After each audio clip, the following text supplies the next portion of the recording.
tingkat nasional dan internasional.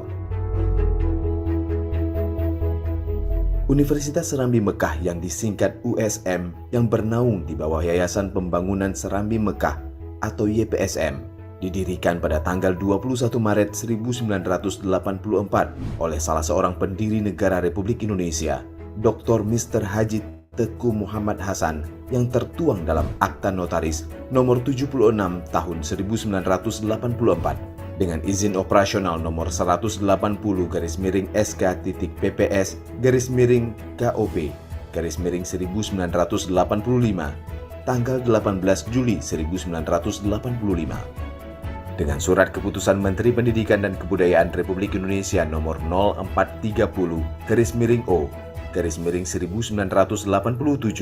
tanggal 23 Juli 1987. PTSM memperoleh status terdaftar. Universitas Serambi Mekah merupakan salah satu universitas swasta yang beroperasional di bawah koordinator LL Dikti Wilayah 13 Aceh yang diselenggarakan oleh Yayasan Pembangunan Serambi Mekah atau YPSM. Sejak tahun 2000 hampir seluruh program studi yang ada di lingkungan PTSM memperoleh status terakreditasi BAN PT. Ketika pertama kali didirikan tahun 1985, dipimpin oleh Dr. Mr. Teku Haji Muhammad Hasan sampai dengan tahun 1997 setelah beliau wafat. YPSM dipimpin oleh putri beliau yaitu Pocut Hajah Kemalawati sampai dengan tahun 2004. Tahun 2004 sampai 2014, kepemimpinan YPSM dimotori oleh Ayahanda Hati Sulaiman Syah, anak menantu dari almarhum Dr. Mr. Hati Muhammad Hasan. Tahun 2014 sampai dengan saat ini, YPSM dipimpin Insinyur Teku Iskandar Syah, anak dari Ayahanda Hati Sulaiman Syah. Di bawah kepemimpinan beliau, YPSM dan Universitas Serambi Mekah terus mengalami perkembangan yang signifikan, baik dilihat dari kualitas maupun kuantitas. Tahun 2002, Universitas Serambi Mekah terus melakukan pengembangan dan merespons kebutuhan nyata masyarakat Aceh dengan mengubah PTSM menjadi Universitas Serambi Mekah atau USM. Berdasarkan surat keputusan Mendiknas nomor 256-D-0-2002 tanggal 30 Oktober 2002. Perkenalkan, nama saya Tiara Haryanti, saya berasal dari Kota Banda Aceh, saya berkuliah di Universitas Serambi Mekah pada jurusan FK PGSD. Alasan saya memilih kampus Universitas Serambi Mekah dikarenakan akreditasinya juga tidak kalah jauh dengan universitas negeri. Sistem belajar mengajar di Universitas Serambi Mekah sangatlah baik dikarenakan dosennya selalu memasuki jam mata kuliah itu sangat tepat. Dengan dosen tetap saat ini berjumlah 263 orang, dosen kopertis atau DPK 24 orang, dan dosen tetap yayasan 239 orang. 81% telah memiliki kualifikasi pendidikan S2, 11% telah memiliki kualifikasi S3, 9% sedang menempuh S3 baik di dalam maupun luar negeri. Rencana yang dilakukan pengembangan kampus ke depan agar tercapai visi dan misi ini untuk selanjutnya, bahwa dalam kiprahnya kita lihat strategi ya, lompatan jangka panjang untuk 15 tahun ke depan ya. Yang pertama sekali tentunya perbaikan mutu ini sangat penting ya, mutu dosen, di mana dosen yang mengajar ini tidak hanya bertitel S2 saja, tapi juga kita harapkan ke depan semuanya mereka adalah telah menyiapkan program jenjang S3 mereka sebagai tenaga pengajar. Sistem belajar mengajar di kampus Universitas Serambi Mekah untuk saat ini memadai dengan sarana dan prasarana dengan tenaga ahli, doktor, magister yang mendukung proses belajar mengajar sehingga mahasiswa yang masuk di Universitas Serambi Mekah cukup dengan infrastruktur, prasarana dan juga tenaga ahli yang mendukung di Universitas Serambi Mekah. Universitas Serambi Mekah hingga saat ini telah mempunyai keseluruhan alumni mencapai 25 ribuan alumni yang tersebar di seluruh Indonesia dan luar negeri. Perkenalkan, nama saya Dinda Ayusa Fitri Saragi. Saya berasal dari Aceh Singkil dan mengambil jurusan FK Pendidikan Matematika. Alasan saya memilih Cek kampus 1, Universitas 2, Rami cek Mekah, 1, 2. saya meninjau dari Cek 1, 2, akademik yang cek. ada di Universitas Rami Mekah sangat baik dan lulusan Universitas Rami Mekah adalah orang-orang yang hebat. Universitas Serambi Mekah terus mengalami perkembangan sampai menjadi 23 program studi. USM ini ada 6 fakultas ya. Fakultas yang tertua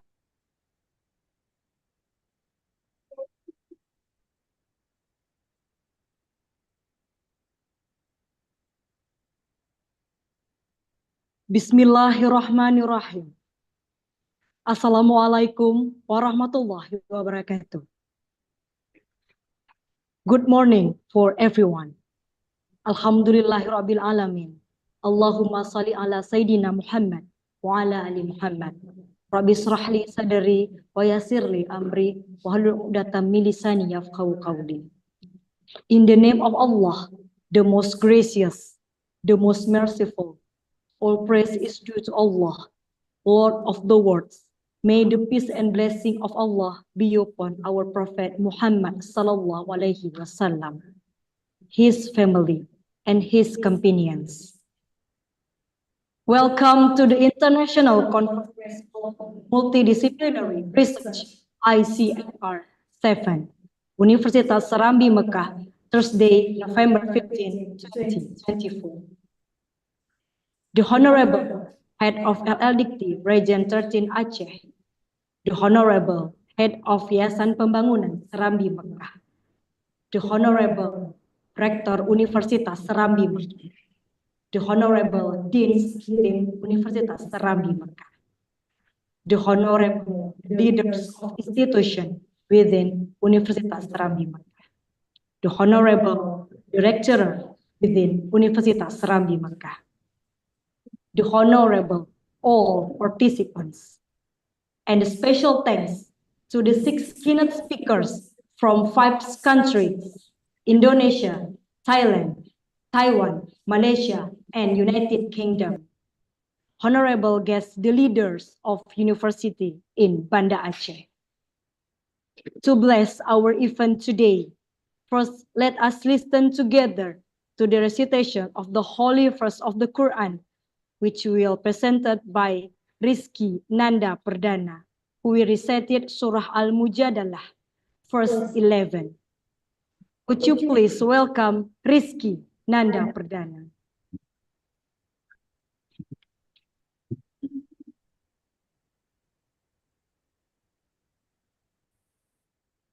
Assalamualaikum warahmatullahi wabarakatuh. Waalaikumsalam warahmatullahi wabarakatuh.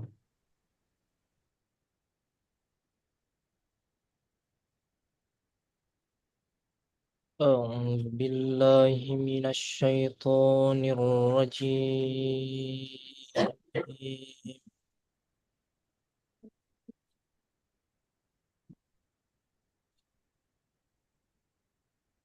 Bismillahirrahmanirrahim.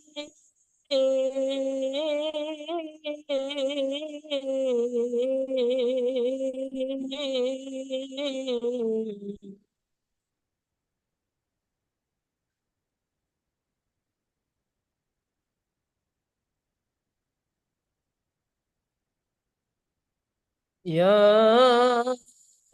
ayyuhal ladzina amanu idza qila lakum tafassahu fil majalis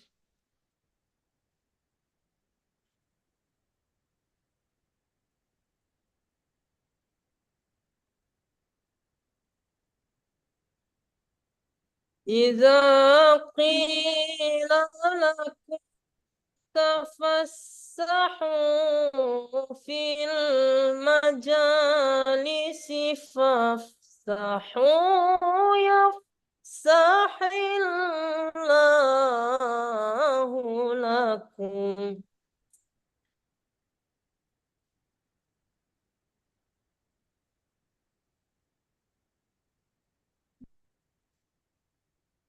وإذا قيل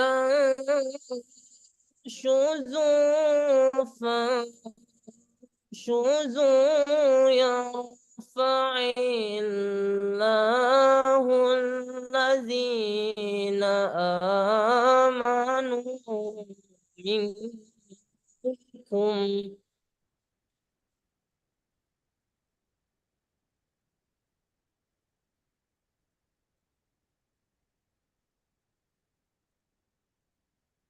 والذين أوتوا العلم درجات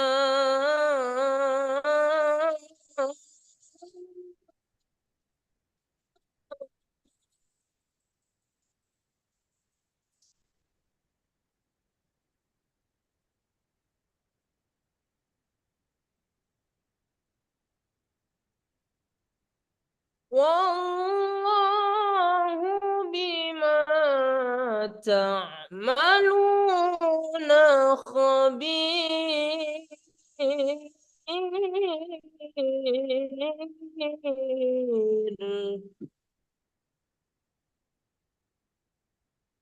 والله بما تعملون خبير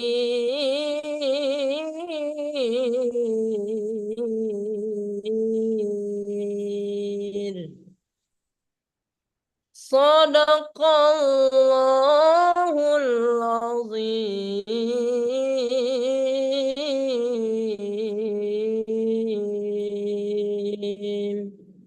Assalamualaikum warahmatullahi wabarakatuh. Waalaikumsalam warahmatullahi wabarakatuh. Thank you to Rizky Nanda Perdana. He is one of Universitas Serambi Mekah student from Faculty of Agricultural Technology. Next, let us sing the song Indonesia Anthem, Indonesia Raya. All participants are kindly requested to sit upright.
Now, we listen the report of the chairperson of ICMR 7. We kindly invite Dr. Insinyur Erdiwan Shah, MT, IPM, ASEAN Eng, APEC Eng. Please welcome.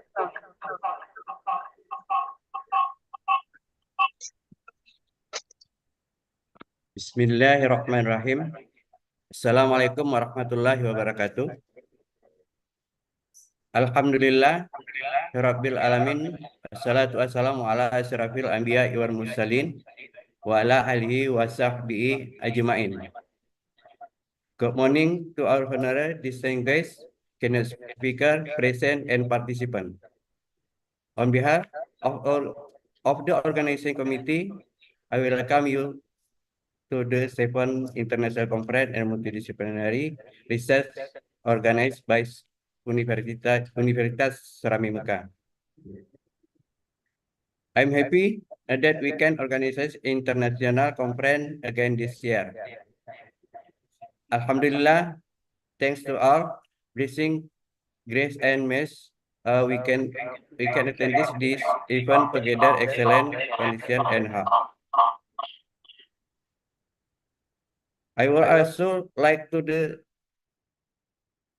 head of Yayasan Pembangunan Serami Mekah, Insinyur Teguh Iskandar Shah, Rektor of Universitas Serami Mekah, Dr. Teguh Abdul Rahman Isa SPN, Vice Rector 1 Muslim Daud PhD, Vice Rector 2 Dr. Saifuddin Yana MSc, MMSE,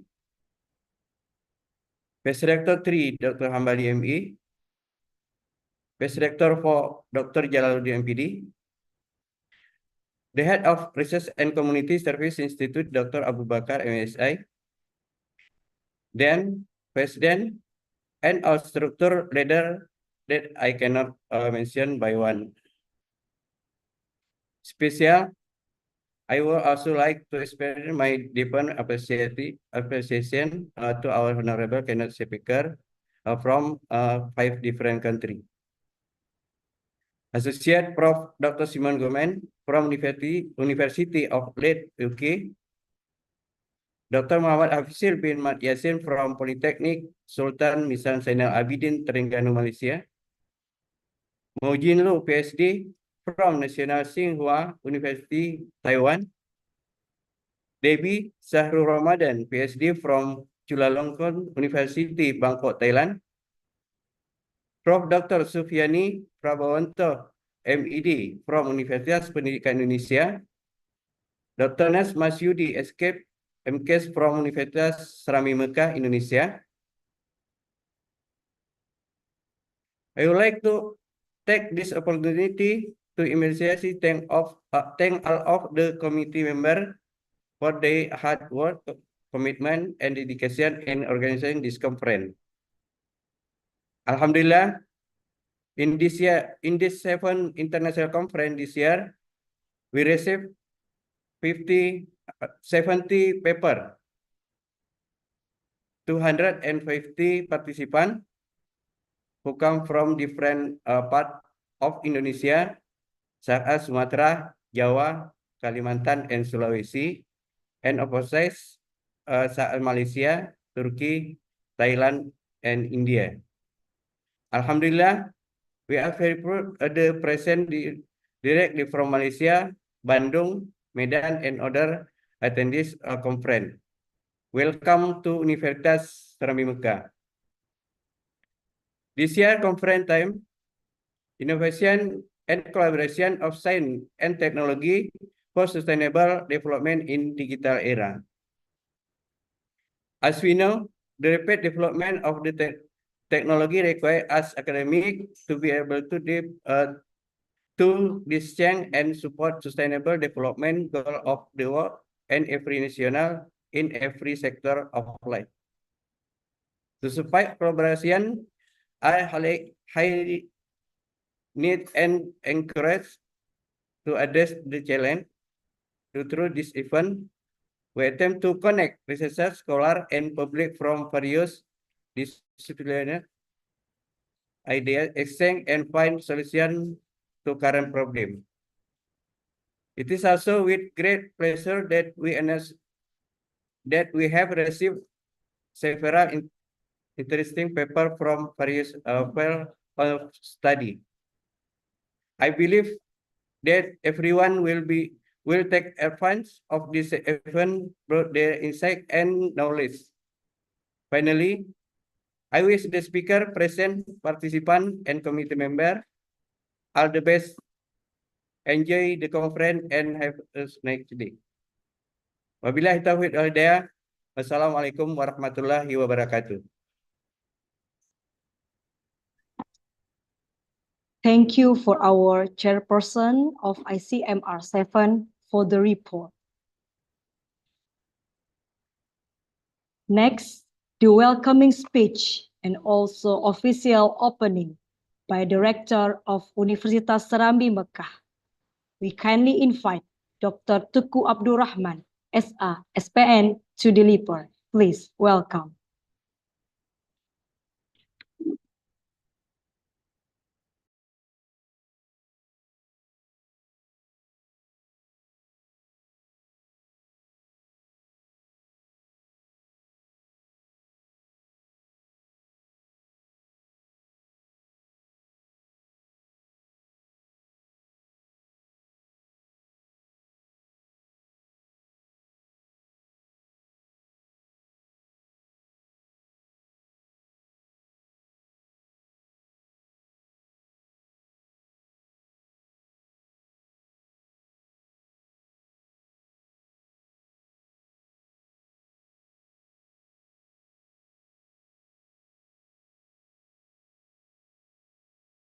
And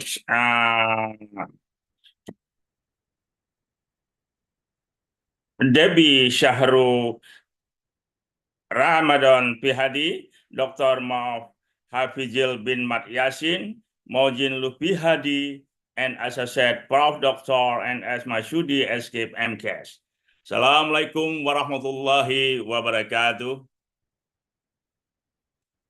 On behalf of Universitas Serambi Mekah, I would like to express my great pleasure to welcome all of you to the 7th International Conference on Multidisciplinary Research, Icmr of Universitas Serambi Mekah.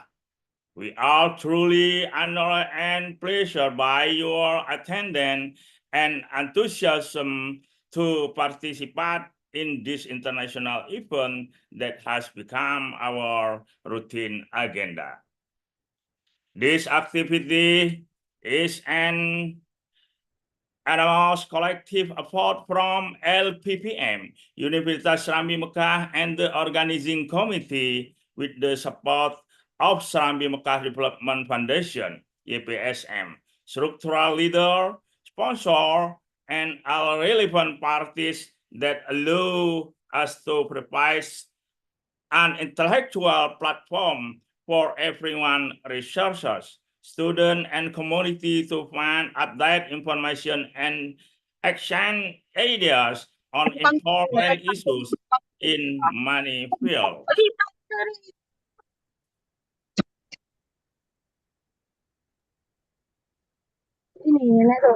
Pak Rektor, izin kameranya di on cam, Bapak.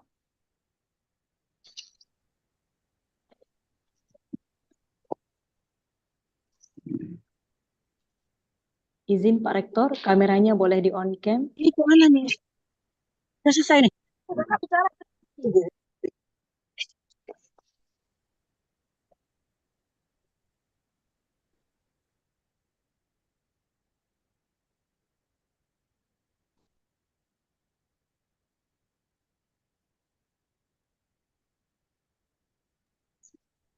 Dear ladies and gentlemen, that year International Conference takes a theme, innovation and collaboration of science and technology for sustainable development in the digital era. The rapid advancement of science and technology in the digital era has brought both outstanding opportunities and complex challenges, especially in achieving sustainable development.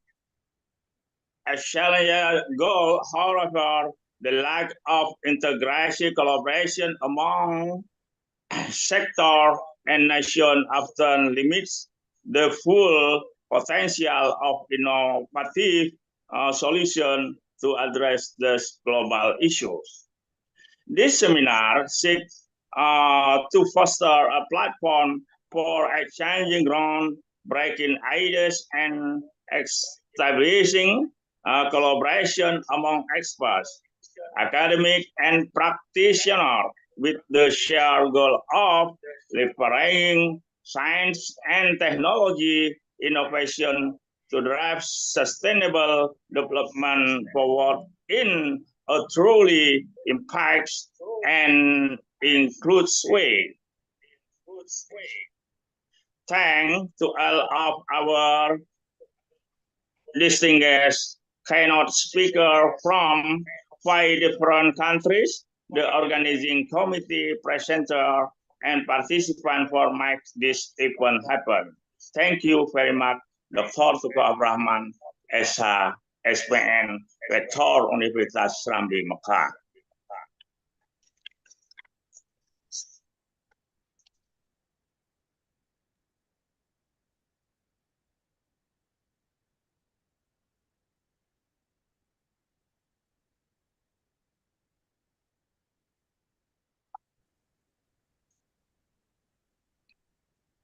Okay.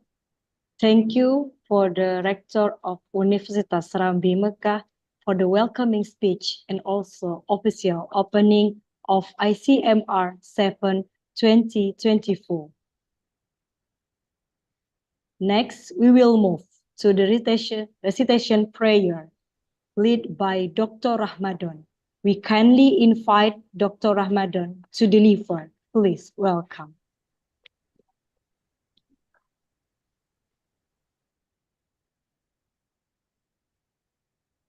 Assalamualaikum warahmatullahi wabarakatuh.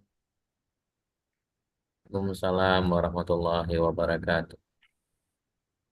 Dear ladies and gentlemen, let us present our heart for a moment with solemnity and hope, asking Allah, Almighty God, to bless our seminar this morning. أعوذ بالله من الشيطان الرجيم. بسم الله الرحمن الرحيم. الحمد لله رب العالمين حمدا شاكرين حمدا ناعم حمدا يوافي نعمه ويكافئ مزيده. يا ربنا لك الحمد كما ينبغي لجلال وجهك الكريم وعظيم سلطانك.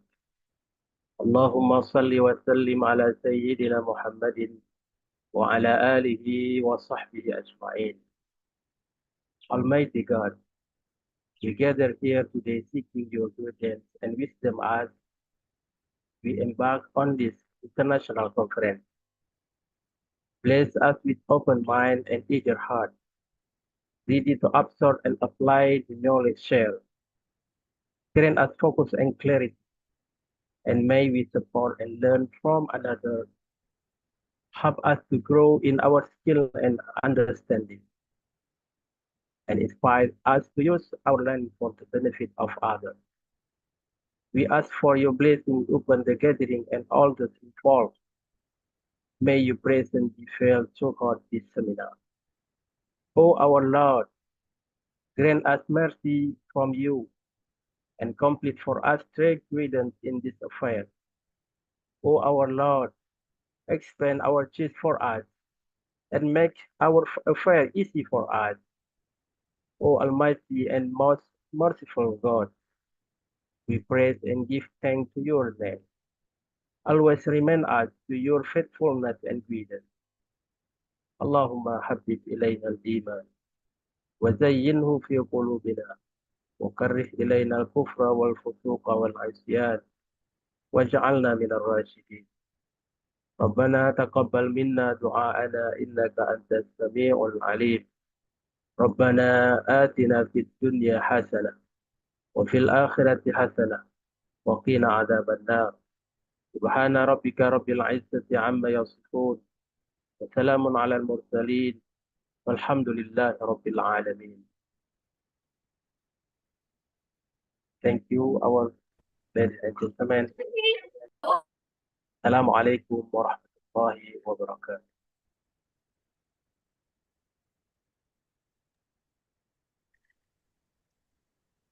Thank you for Dr. Ramadan. We hopefully with the recitation prayer, our ICMR 7 will be smooth and success. Amin. Ya Rabbal Alamin. Next, we move to a group photo session. Please, all participants can stand by and documentation team will be capture the moment.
Pindah your microphone.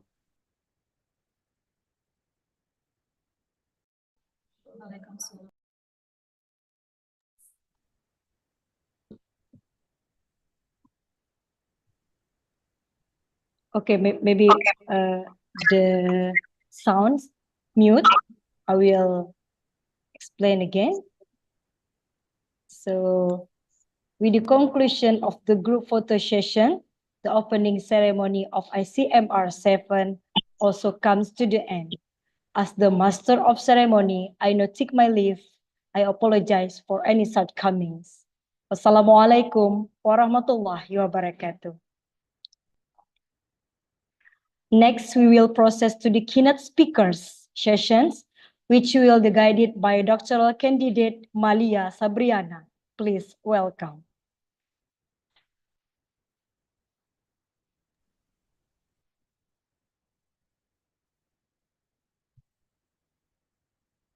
Okay, thank you for Ms. Indah. So for this plenary section with our outstanding keynote speaker, would like to, I'm Malia Shabriana as the moderator for this morning plenary session.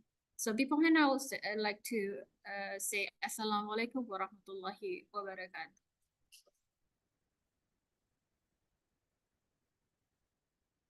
Ladies and gentlemen, welcome to the 7th International Conference of Multidisciplinary Research 2024, Universitas Serambi Mekah Aceh.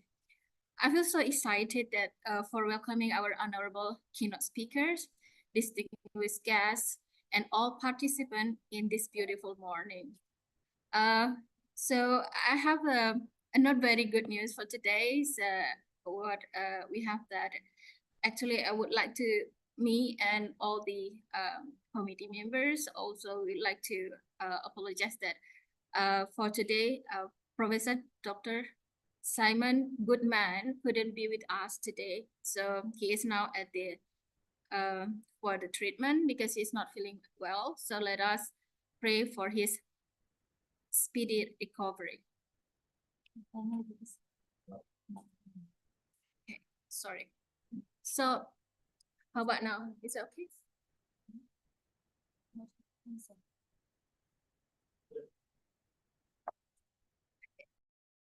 I'm so sorry for the technical issue. Wait a minute.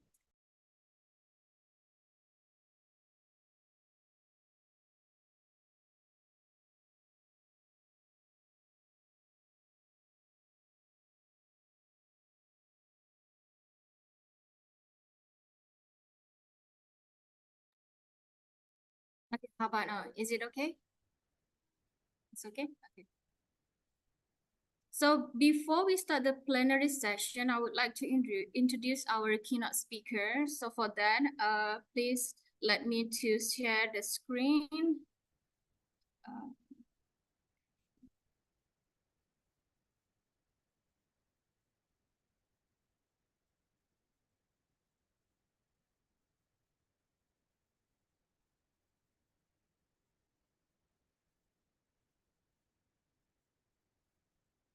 Okay, so first I would like to introduce Professor Dr. Sufiani Prabawanto, M.Ed. So he's from Department of Mathematics Education of Faculty of Natural Science, Indonesian Education University. And his education from bachelor is in mathematics education. Icmr Bandung, graduated in 1985, and his master in Master of Mathematics Education, University of Houston, graduated in 1995, and he got his PhD of Mathematics Education in Indonesia University of Education, graduated in 2013. His research interest is about teaching, learning, pedagogy, and education, educational evaluation, assessment, critical thinking. So far, his Scopus H index is around 8. And our next speaker is Debbie Shahrul Ramadan, a PhD. Now he's working as the international lecturer at Faculty of Nursing, Chulalongkorn University, Bangkok, Thailand. He got his bachelor degree in science in nursing, School of Nursing, Malang State Health Polytechnic in 2013. And he also graduated his master from Health Airlangga University, Indonesia. And he has the second master in science in nursing, graduating from Institute of Nursing, Taipei Medical University in 2020. And recently he got his PhD degree in Graduate Institute of Nursing, Taipei Medical University, Taiwan. He is working as junior lecturer at School of Nursing, Malang State Health Polytechnic before he did his master from 2015 to 2022. And his research area is about diabetic management, diabetes education, fatigue, symptom management, network meta-analysis, randomized control trial. Our next speaker, Dr. Mo Chin Lu. His education starting from Bachelor in Earth Science, National Cheng Kung University, Taiwan in 1979 until 1983.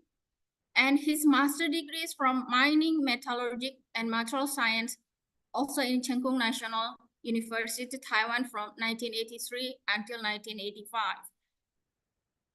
He got a PhD degree in Environmental Science, Wollongong University, Australia from 1995 until 1998. And now he is pursuing the second PhD degree in Material Science and Engineering, National Tsinghua University from 2022. His working experience so far, he has a lot of working experience in as a consultant and research scientist as far now. The first is research scientist in Department China Steel Corporation in R&D in 1988 until 2008.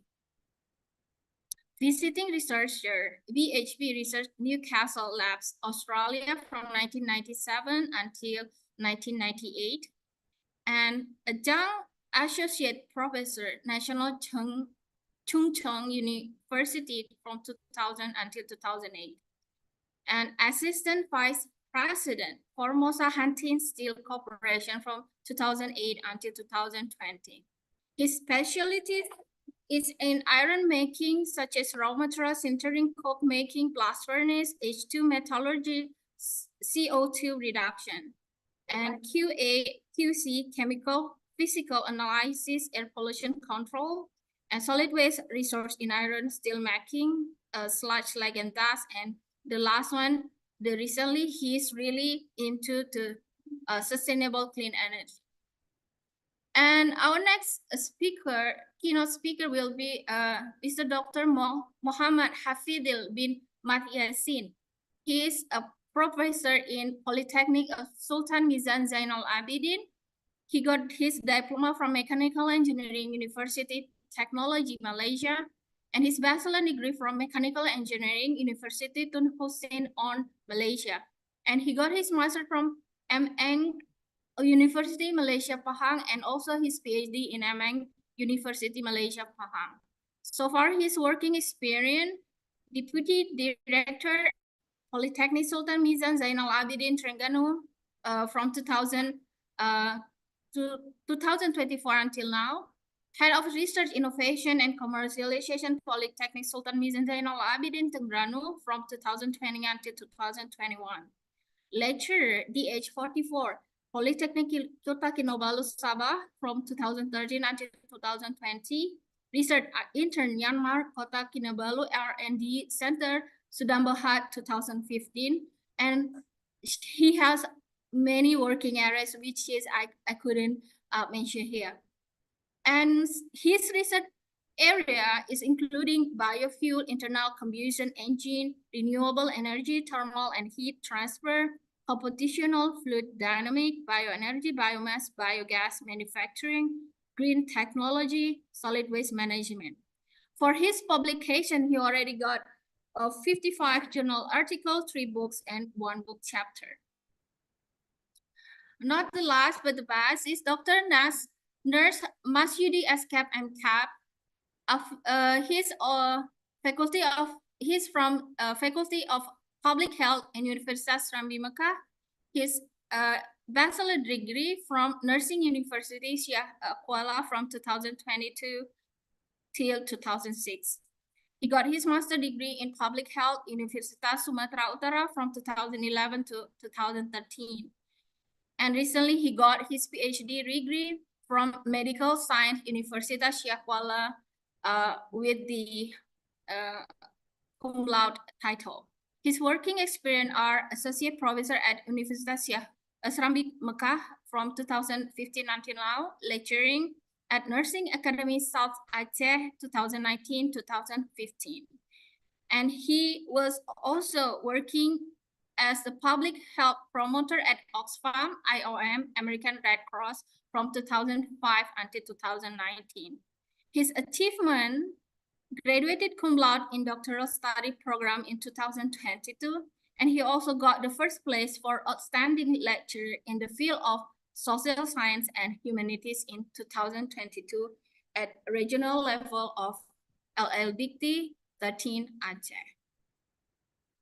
Okay, so before we go on for our plenary session, we would like to inform that each keynote speaker will given the time around 20 to 25 minutes to deliver the talk. And after each session, we will have around 10 to 15 minutes for question and answer. And for the discussion part, you can type your question in the chat box, or you also can raise your hand and we will let you to directly ask the question to each keynote speaker. And please don't forget to mention your name and also your affiliation before you start with your question. Thank you very much. So now I would like to check whether Professor Sufiani and Dr. Debbie Shahul Ramadan already in the our Zoom room.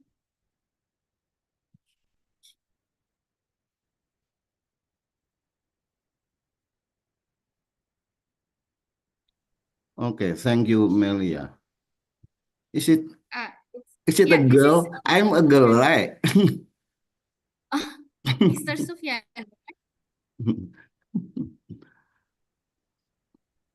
Okay, for I cannot see Mr. Sufiani. Mana ya, Mr. Sufiani? Saya yang pertama ya, Ibu Melia. Iya, iya Bapak. Iya, itu gambarnya kok perempuan, kirain yang dari Inggris. Oh ya, because karena beliau lagi kurang sehat, Prof. Oke. Iya, jadi Oke, tidak nggak bisa apa-apa. berhadir. Iya. PPT-nya yang menampilkan, PPT-nya ditampilkan oleh sana, Mbak Lia. Iya, saya bisa bantu untuk tampilkan. Oke, thank you. Join, pada join. Oke. Ya, suaranya juga Prof sudah bagus dan jelas ya. Oke, thank you. Assalamualaikum warahmatullahi wabarakatuh.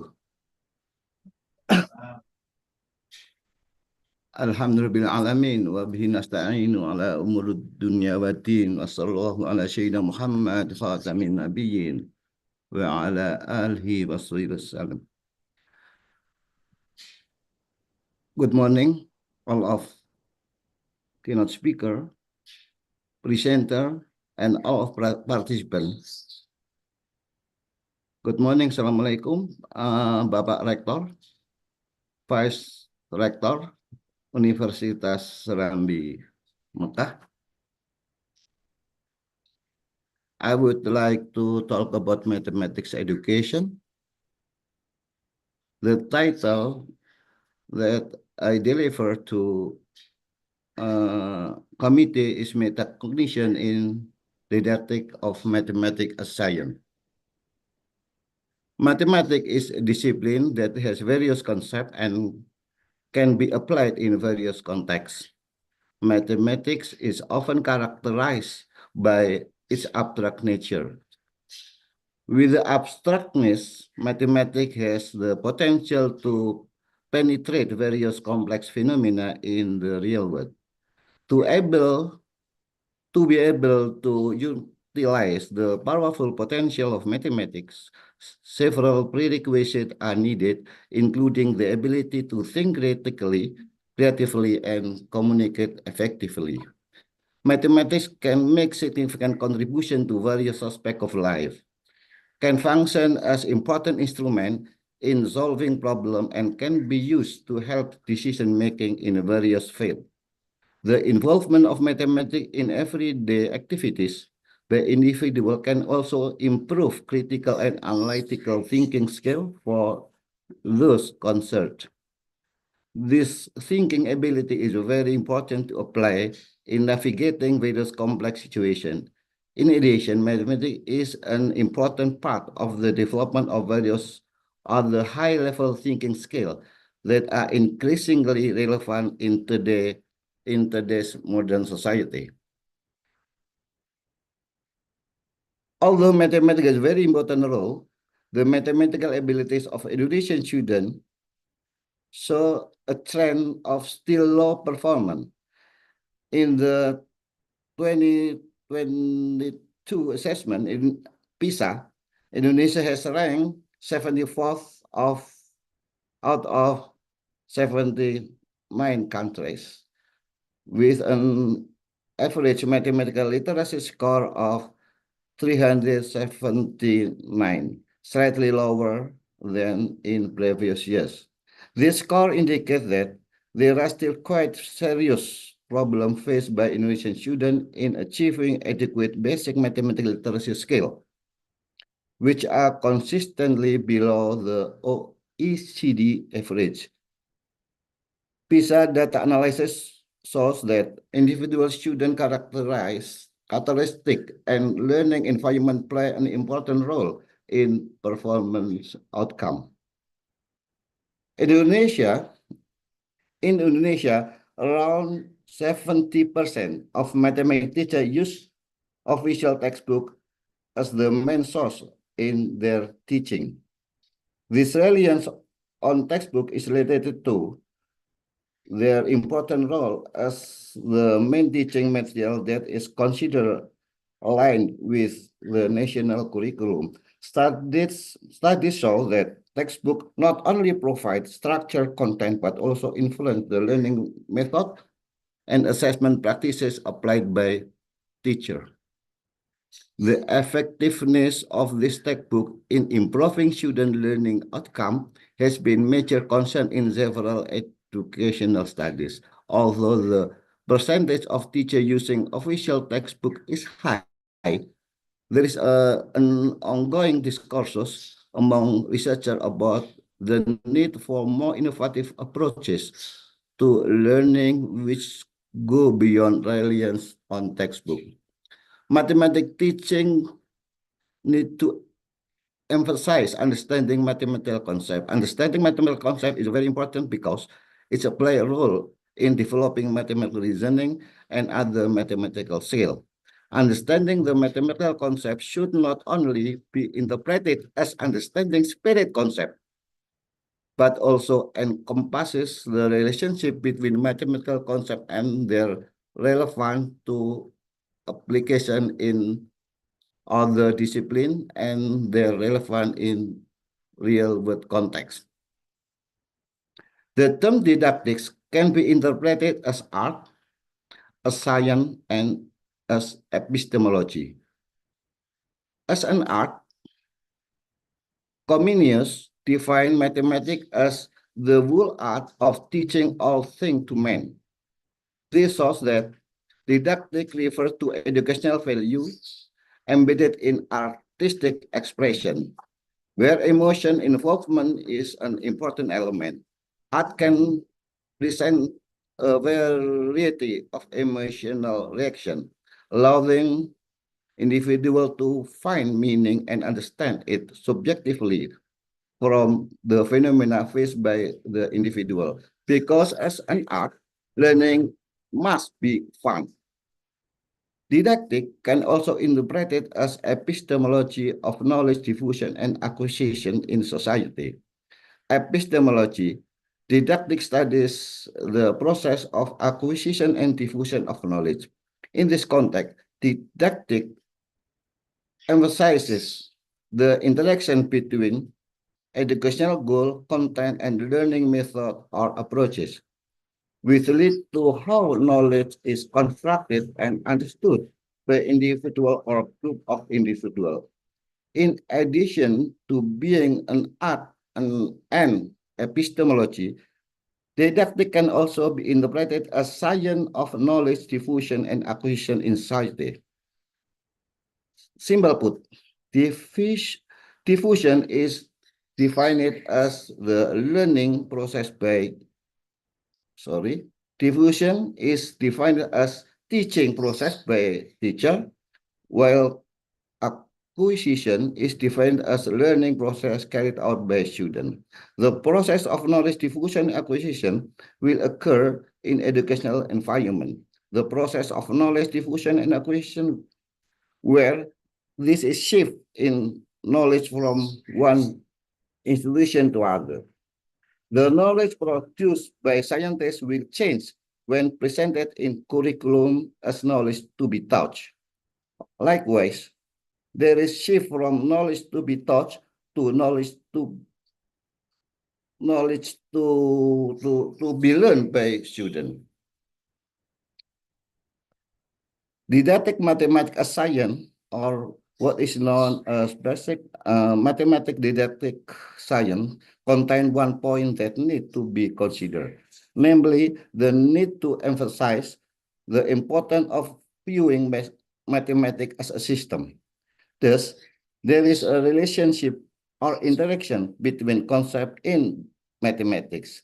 In addition, there is also relation between mathematics and other discipline, and there is a relation between mathematics and problem in real life.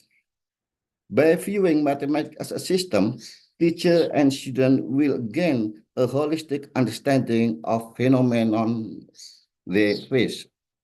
The diffusion and acquisition of mathematical knowledge that occur through the transposition process is a complex phenomenon that involve the transformation of mathematical knowledge from a scientific context into educational environment. This process, known as didactic transposition, includes several phases: scientific knowledge, knowledge to be taught knowledge, and learned knowledge. Each phase plays an important role in how mathematics is conceptualized, taught, and ultimately understood by students. This process is very important for effective mathematics in learning because it bridges the gap between abstract theoretical concept of mathematics and student cognitive abilities and learning experiences. This transposition process occurs not only in the classroom, it occurs in wider educational ecosystem, including the curriculum and pedagogical practices. For example, The adaptation is important to ensure that the mathematical knowledge provided is relevant to scientific knowledge, while at the same time, this mathematical knowledge is accessible to students. So it will have an important on increasing deeper understanding of mathematical knowledge. In transposition process, the role of teacher is not only as the conduit of knowledge, but also actively interpret mathematical content so that it is easily understood by their students. This interpretive space allows the integration of various sources as well as strategies, approach, or learning method that can enhance student learning experiences. Science is essentially systematic area characterized by an emphasis on interconnectedness, complexity, and holistic understanding of phenomenon. This perspective is increasingly recognized in various disciplines, including in education.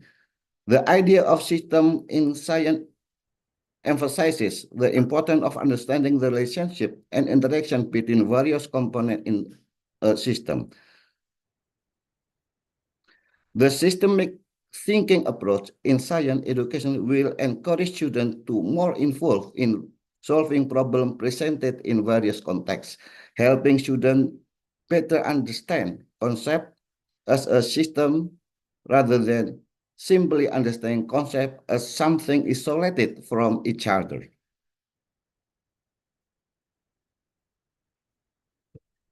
In relation to didactic, a science that emphasizes the systematically of knowledge, the reference epistemological model in didactic transition become a framework used to bridge the understanding between scientific knowledge and knowledge touch or touch knowledge.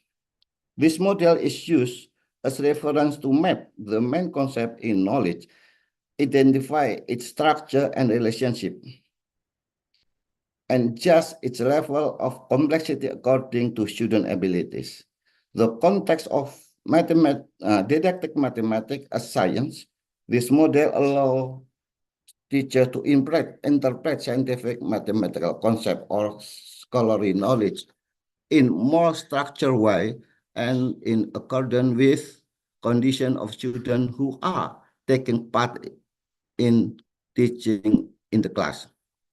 Thus, teacher can design material not only of convey information, but also facilitate student understanding of the intended mathematical concept, thus supporting the process occurring knowledge in depth. In context of learning and teaching, metacognition can be interpreted as awareness or regulation of person cognitive processes during the learning process. Metacognition consists of two main components, namely metacognitive knowledge and metacognitive regulation.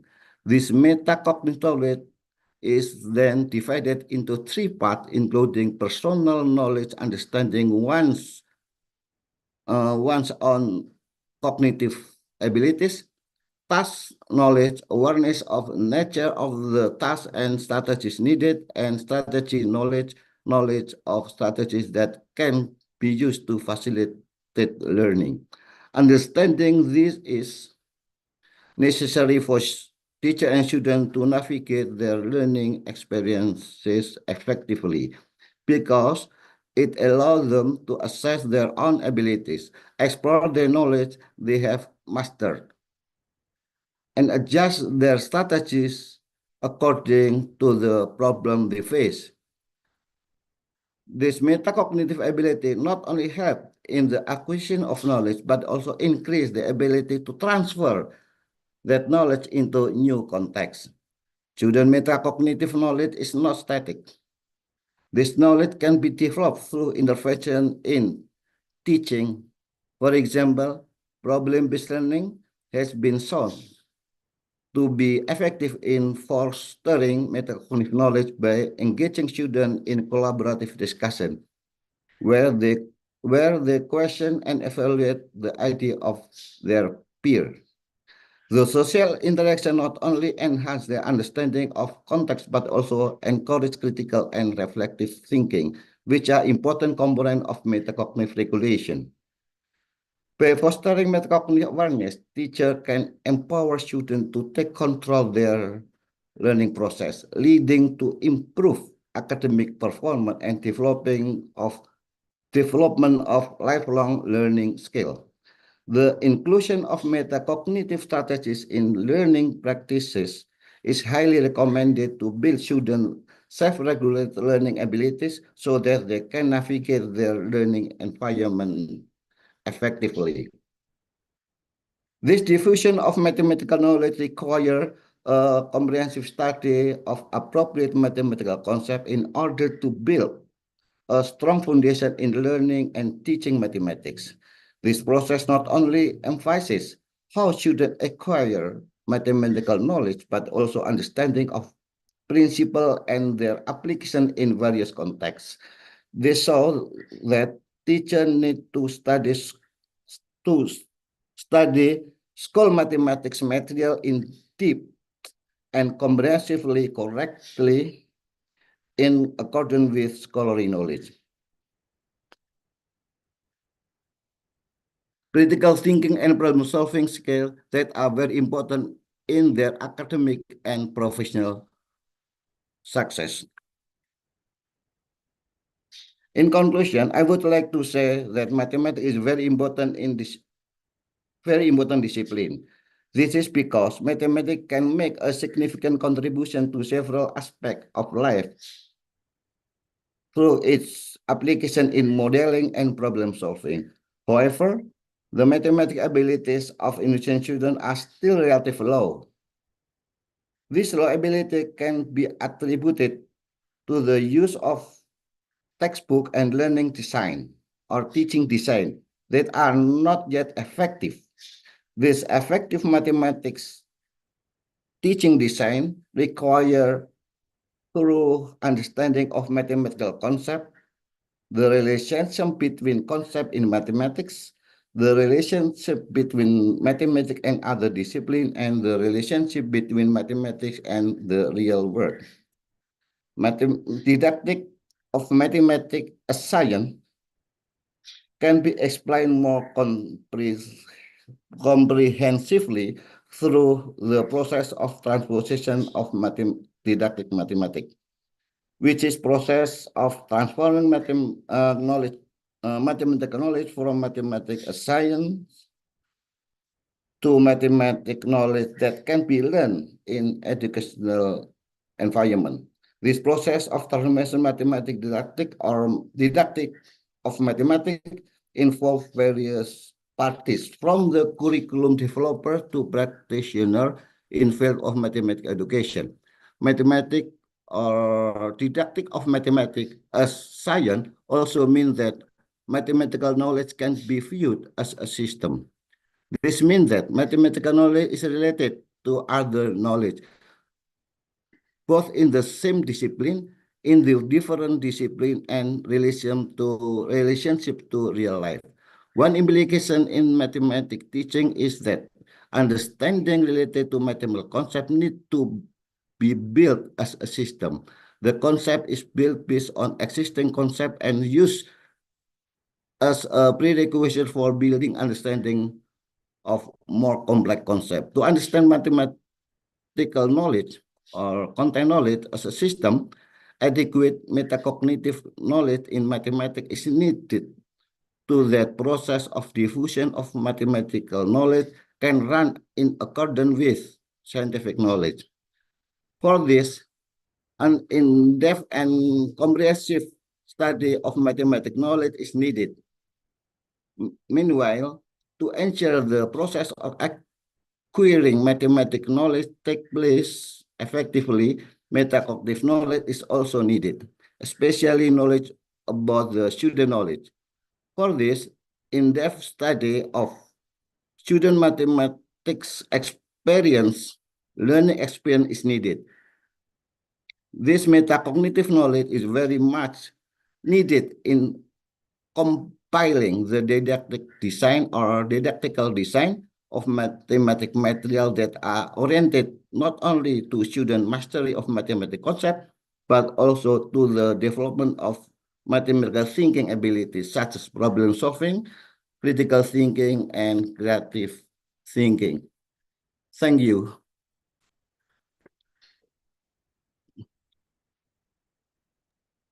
Okay, thank you so Okay, much. Malia, I've done. Yeah.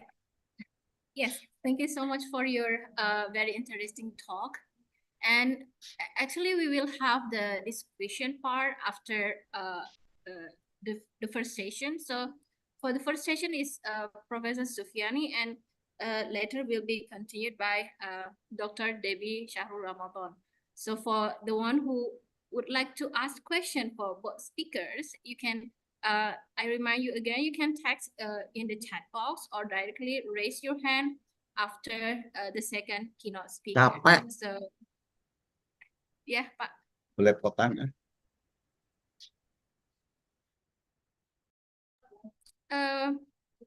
Before we go on to the second speaker, okay, I will check first either the Dr. Debbie Shahrul Ramadan already in the Zoom room. Yes, yes. Good Okay. morning. Yeah. Good morning, Dr. Debbie Shahrul Ramadan. So are you ready to share the screen? Yep. I'm ready. Let Okay, me. so the screen is Okay. yours now. Okay, Okay. please welcome Dr. Debbie Shahrul Ramadan.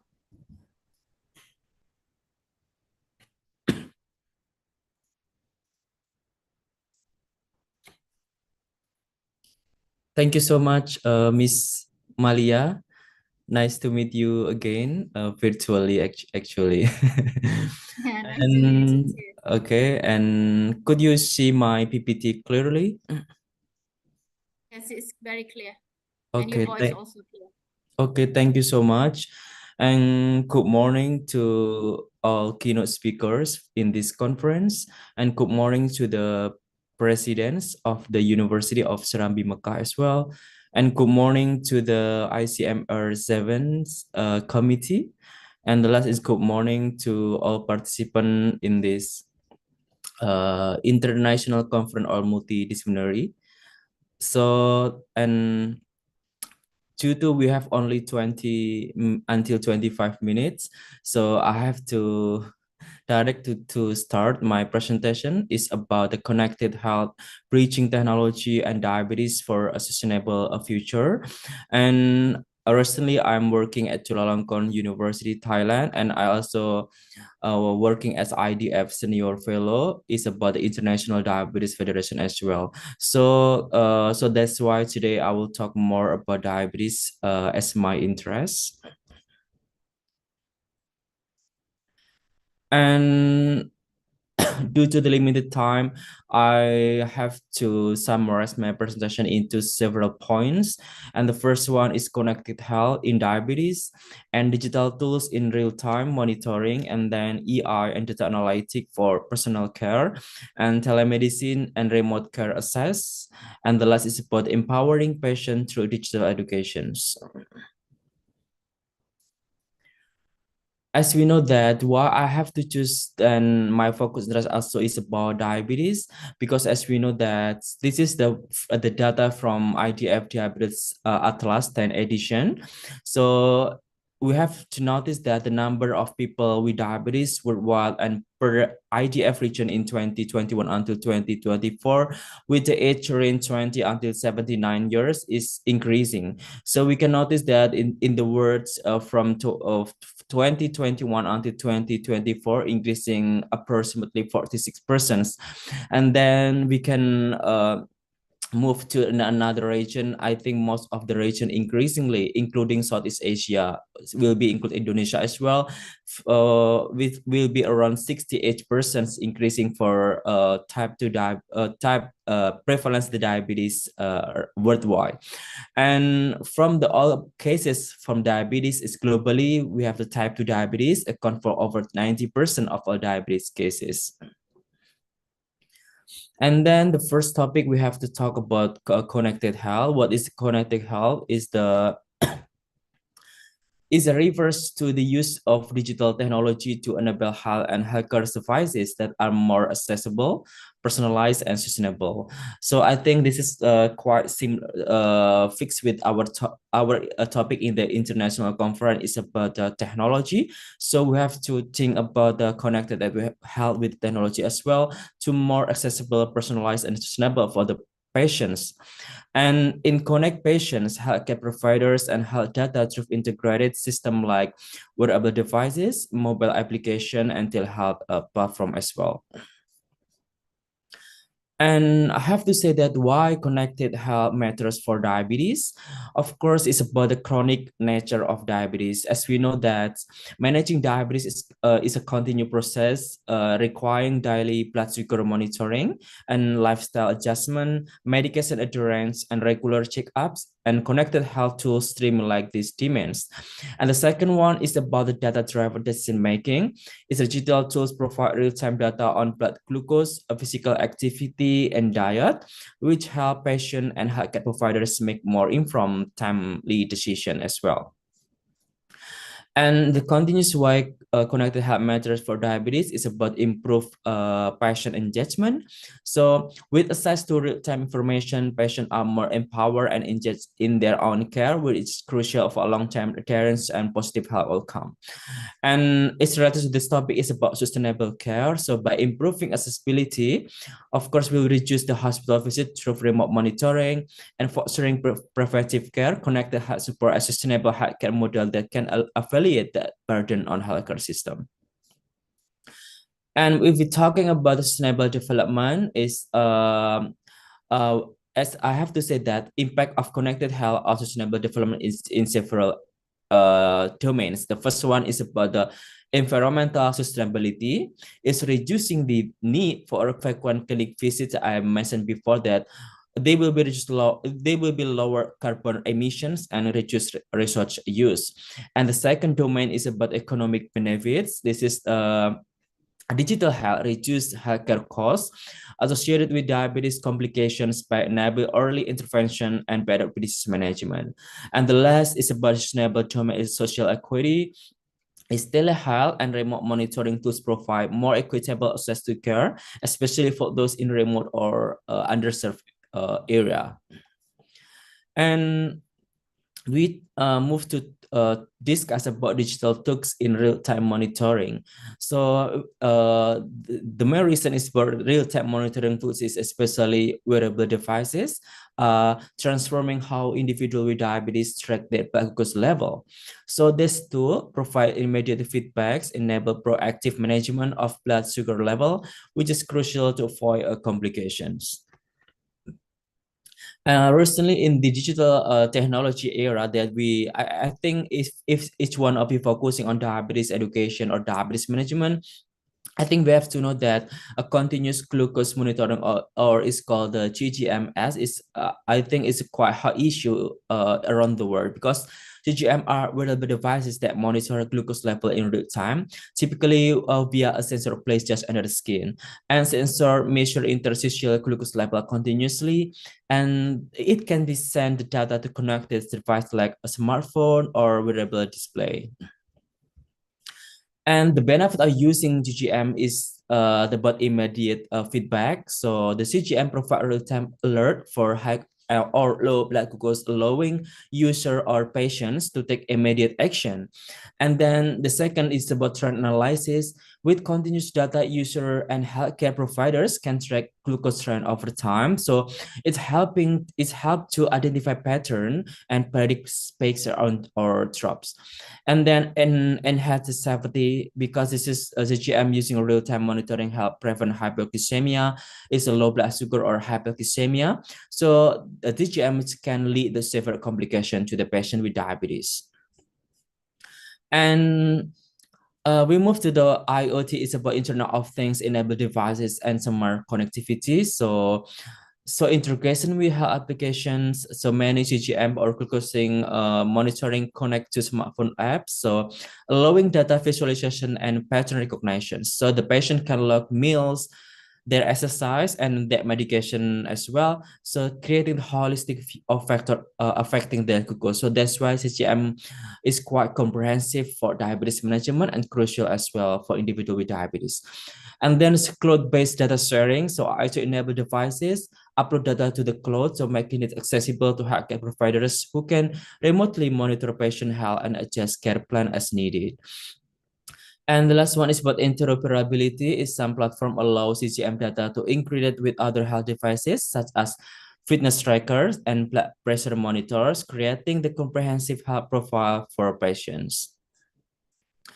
And we move about impact on patient lifestyle and empowerment. So if we're talking about improved self-management, the patient have to get insight into how activities, food and medication affect their glucose, encourage them to make healthier choices. And the most important is about reduction in hospital or clinic visits, because with data accessibility remotely, patients require fewer in-person visits and reducing healthcare cost and saving time. I think this is the most important factors is using technology.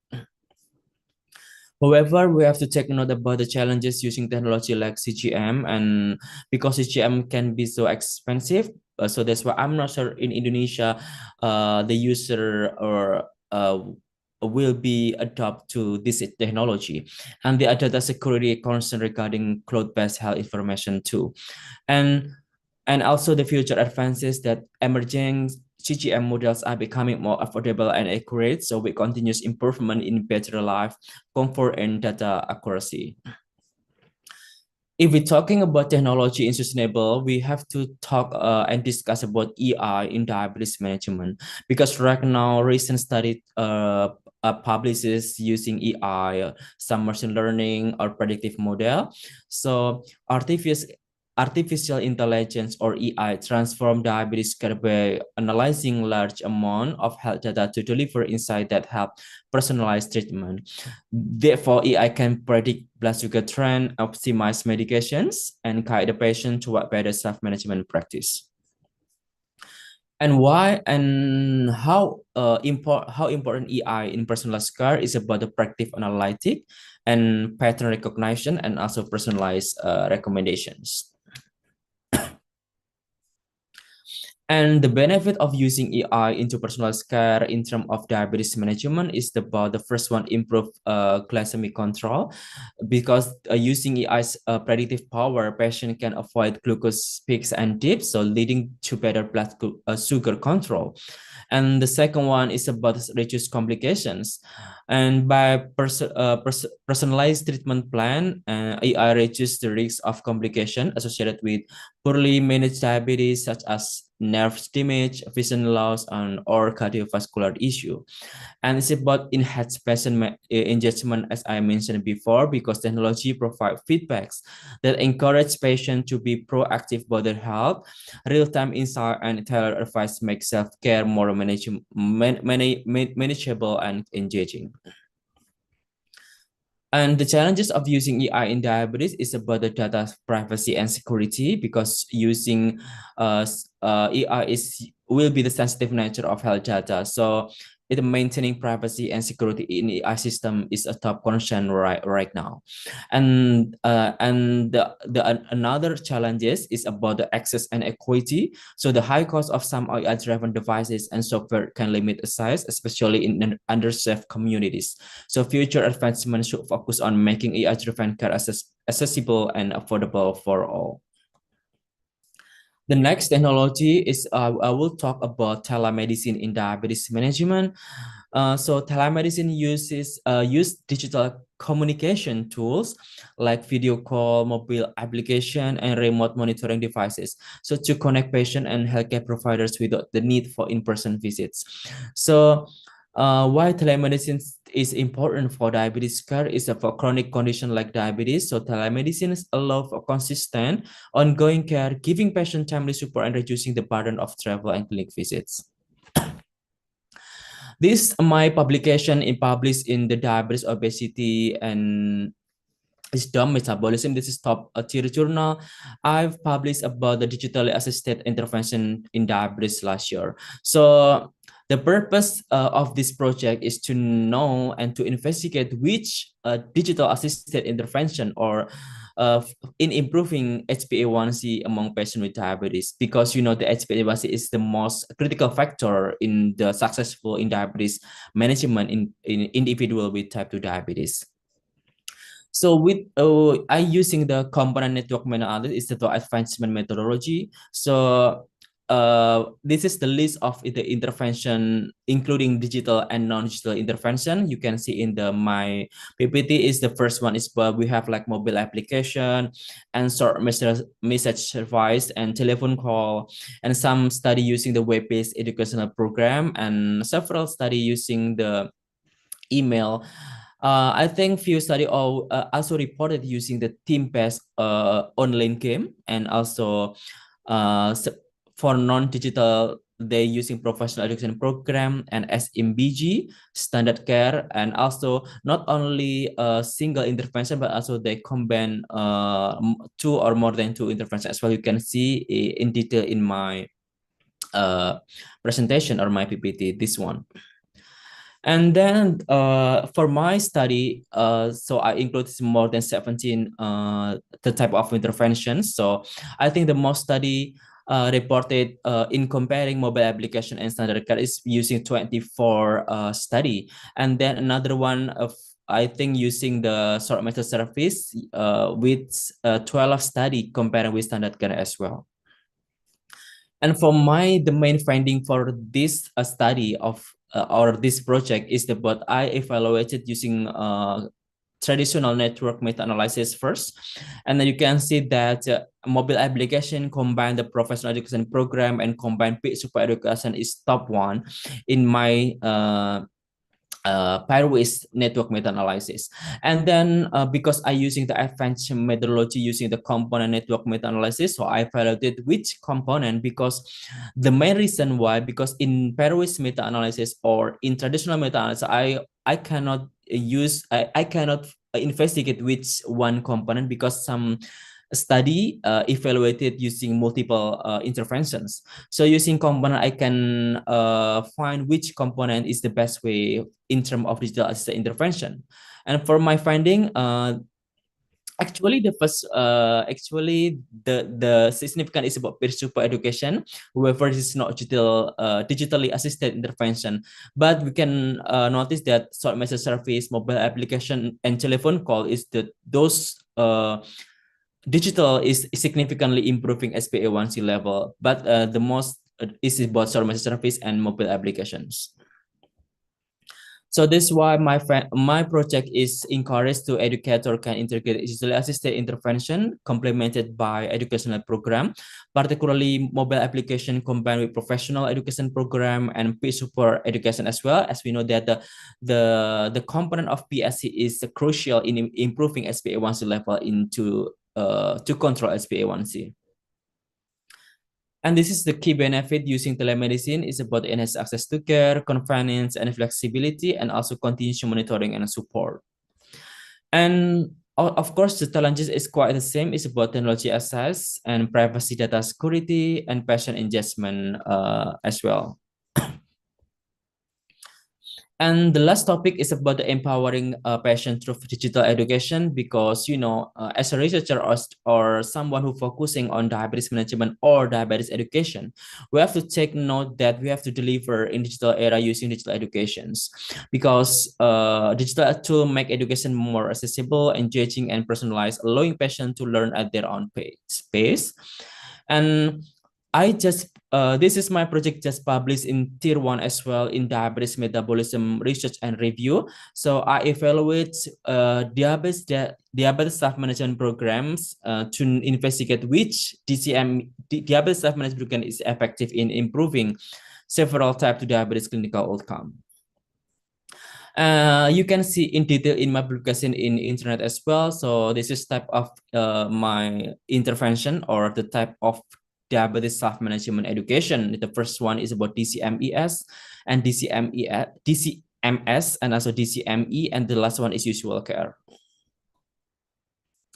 And in my project, we have like five outcome. The first one is the crucial one, or the primary outcome, which is SPA1C, and the fasting blood glucose, total cholesterol, and also blood pressure, includes systolic and diastolic as well. And for my findings, and it is a net forest plot for my network meta-analysis, including five outcomes. So I think the most the most significantly at the top intervention significant in improving several outcome is about DCMES. Is a comprehensive, is about diabetes life management education and support. And the benefit of digital education for patients is the increasing engagement as life management and empower and confidence. And also the most important is about improving outcomes. So the patient who actively engage in their care often achieve better glucose control, so reducing the risk of complications. And this is the challenges. It's about digital literacy because you know that some patient may find it challenging to navigate digital platform and may require additional support to use this tool effectively.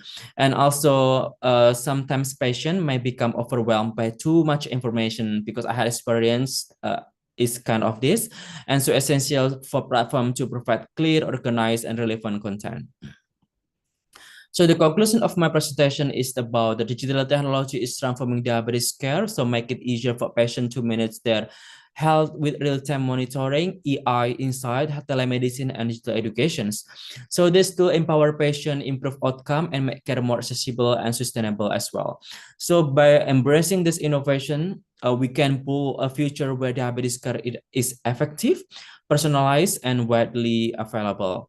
So I think I have to suggest to researchers or someone who interested in diabetes management. So the first one is about exploring advancement in digital technology for diabetes management offers impactful opportunities. And you have to focus area might include developing EI powered predictive model for personalized glucose trend forecasting and creating more affordable continuous glucose monitoring to increase accessibility. And also you have to more learn about effectiveness using technologies such as telemedicine because it's also is useful in rural or countrysides in improving diabetes care. So thank you so much for my presentation. So I will give time for Miss Malia.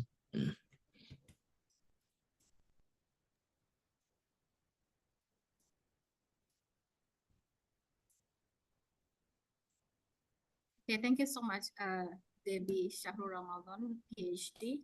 So now we going to the discussion session or Q&A session.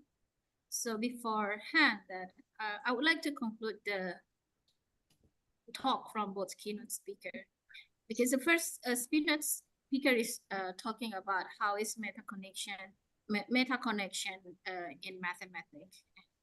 From his talk, it mentioned that when we try to introduce meta connection in mathematics itself, like involving the teacher and the students together, and also improving the curriculum, we can enhance the understanding of the student in mathematics and also try to make mathematics more interesting for the student.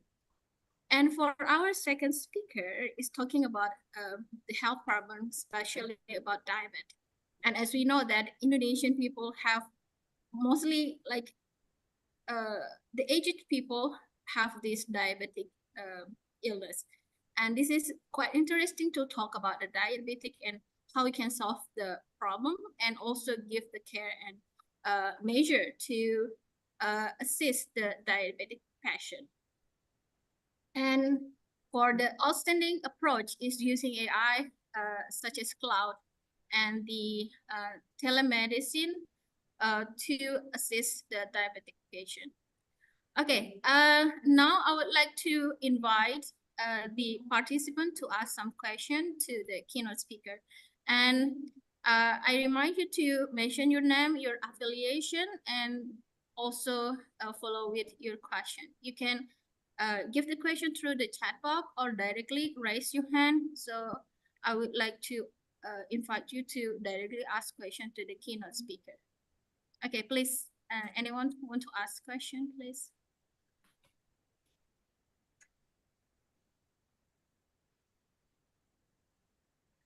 Okay. While waiting for the participants to ask the question, I have one question for Professor Sufyani. Yeah. Professor Sufyani, so thank you so much for your very interesting talk about the metacognition in mathematics. I have two questions. The first question, before that, I would like to ask Mr. Sufyani, do you want me to ask directly in English or in Bahasa? Okay, I prefer in Bahasa, I think. Yeah, Okay, okay, no my English is problem. very weak. Okay, Okay, okay, no problem. I've been Sure, sure. studied English 20 about 25 years ago. Okay.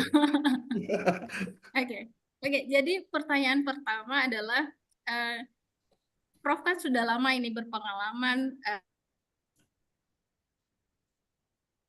Hello, I'm not here. Your voice.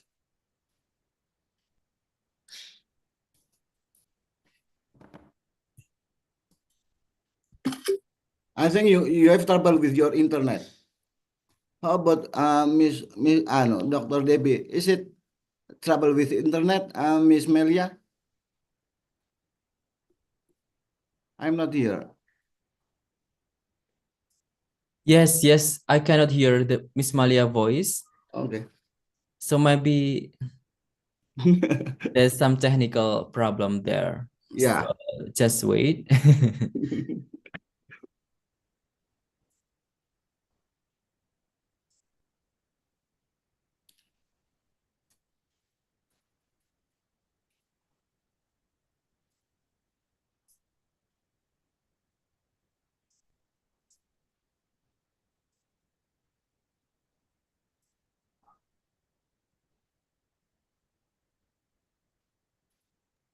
Mohon maaf tadi ada gangguan teknis. Saya ulang pertanyaannya, Prof ya.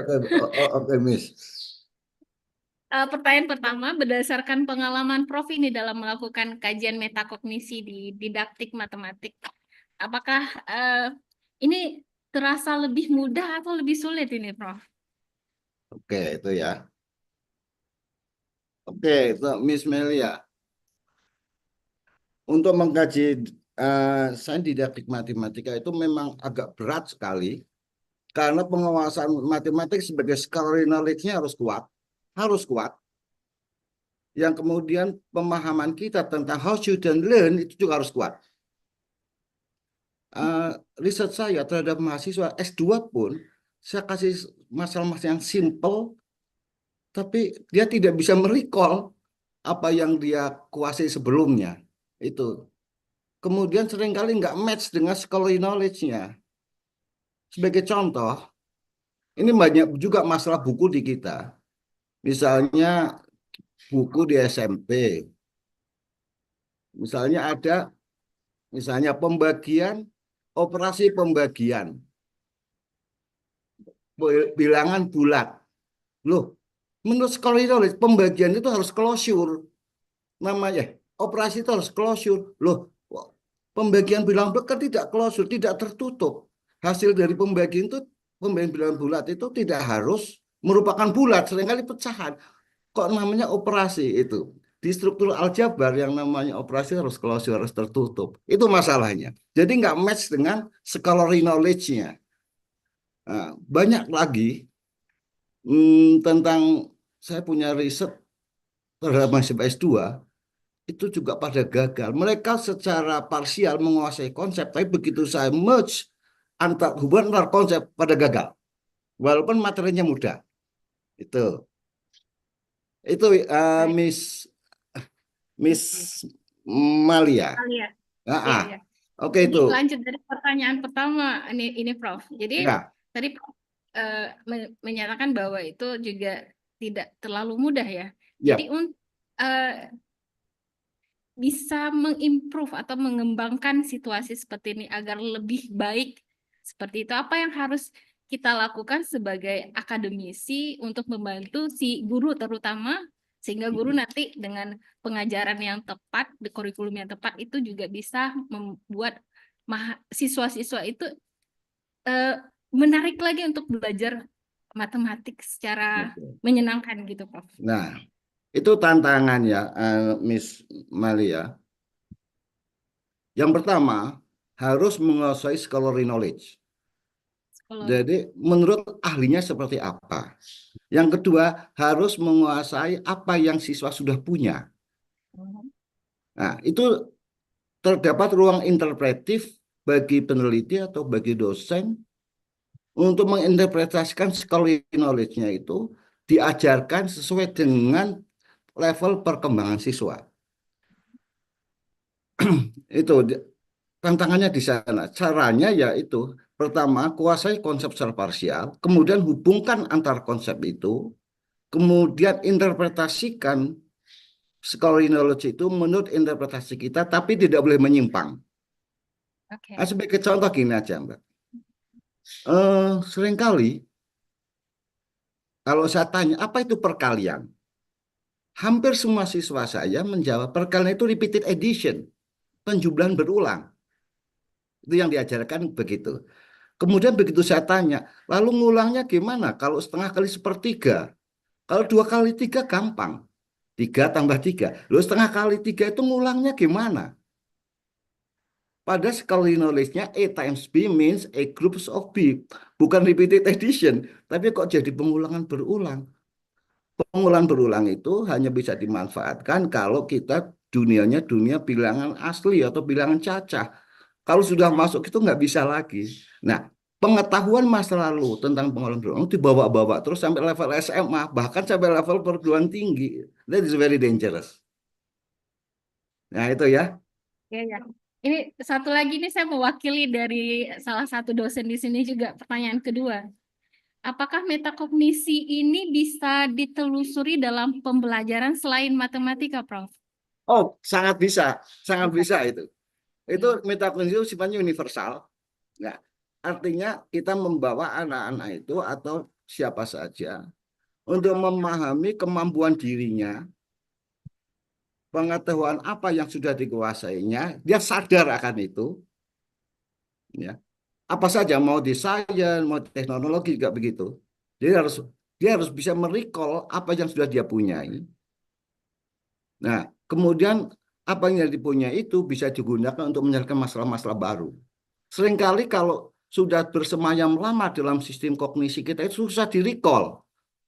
Ya, ingatan kalau udah terpendam lama itu susah di-recall. Karena apa? Mungkin dulu cara mulai pengetahuannya dengan cara menerima dari gurunya, bukan mengembangkan sendiri. Yang bagus mengembangkan sendiri. Namanya belajar itu menurut pemahaman saya itu someone activated develop their competencies based on their prior competency. Artinya harus ada activity membangun pengetahuan, bukan receive information from teacher, bukan. Tapi student activity atau someone activity develop their competencies, develop her or his competencies based on their prior competencies. Lalu ngajar itu apa? Kalau saya memaknai mengajar atau melaksanakan pembelajaran itu adalah ikhtiar guru, ikhtiar dosen, so that student learn. So that student develop their competencies based on their prior competencies. So that student active develop their competencies. Kalau saya pemahamannya begitu, Miss Melia. Oke, baik. Jadi intinya itu metakognisi itu bisa di-apply untuk semua mata pelajaran ya, Prof ya. Ya, bisa semuanya. Nah, kembali kita melihat student itu bisa merecall apa dan kita kembangkan materi belajarnya sesuai dengan kemampuan siswanya itu sendiri ya untuk Betul, membuat jadi lebih kita harus menarik tahu dan student sudah punya apa, kemudian dari yang punya itu kita coba bawa, kita siapkan series of task sehingga siswa bisa membangun pengetahuannya sendiri itu, Miss Melia. Oke, baik, baik. Terima kasih banyak Prof atas Oke, jawabannya. Ini sangat menginspirasi dosen-dosen di sini nanti bagaimana mempersiapkan kader guru-guru di prodi pendidikan. Terima kasih. Ya, ini juga ada kaitannya dengan ini Mas Devi ini tentang teknologi gitu. Menarik sekali. Sekarang itu tentang teknologi juga masalah. Seringkali guru itu menggunakan teknologi sehingga di drive teknologi harusnya human itu yang mendrive teknologi bukan teknologi mendrive human. I think Like that, Dr. Debbie ya. Oke gitu, Miss Melia. Oke, terima kasih, Prof. You're welcome. Oke, untuk pertanyaan berikutnya, untuk Oke, Dr. Debbie, you would like to have the question in English or bahasa?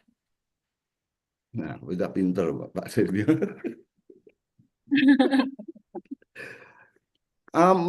Miss Melia, bisa saya live nggak? Saya ada kelas sekarang.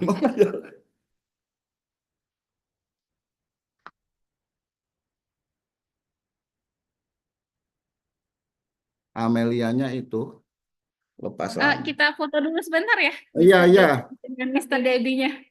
Oke, thank you. Bu Suara, tolong screenshot. Ya, screenshot. Sebentar, Prof.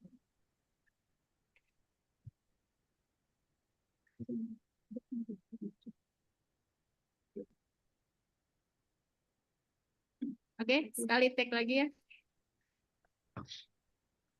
Oh, ini ada Bu Rini. Prof, sehat Prof, Wah, selamat ya Prof. alhamdulillah, repot banget saya dalam minggu ini. Oh, ya Allah. Iya, alhamdulillah kemarin Prof baru pengukuhan ya Prof Iya, ya. jadi repot banget, sangat Oke. repot. Oke, thank you, saya bisa live ya. Ini, Selamat Prof ya atas pengukuhan Profesor. you're welcome. Ya, makasih, makasih. Ya, Ya, selamat. live. Ya, makasih. Assalamualaikum.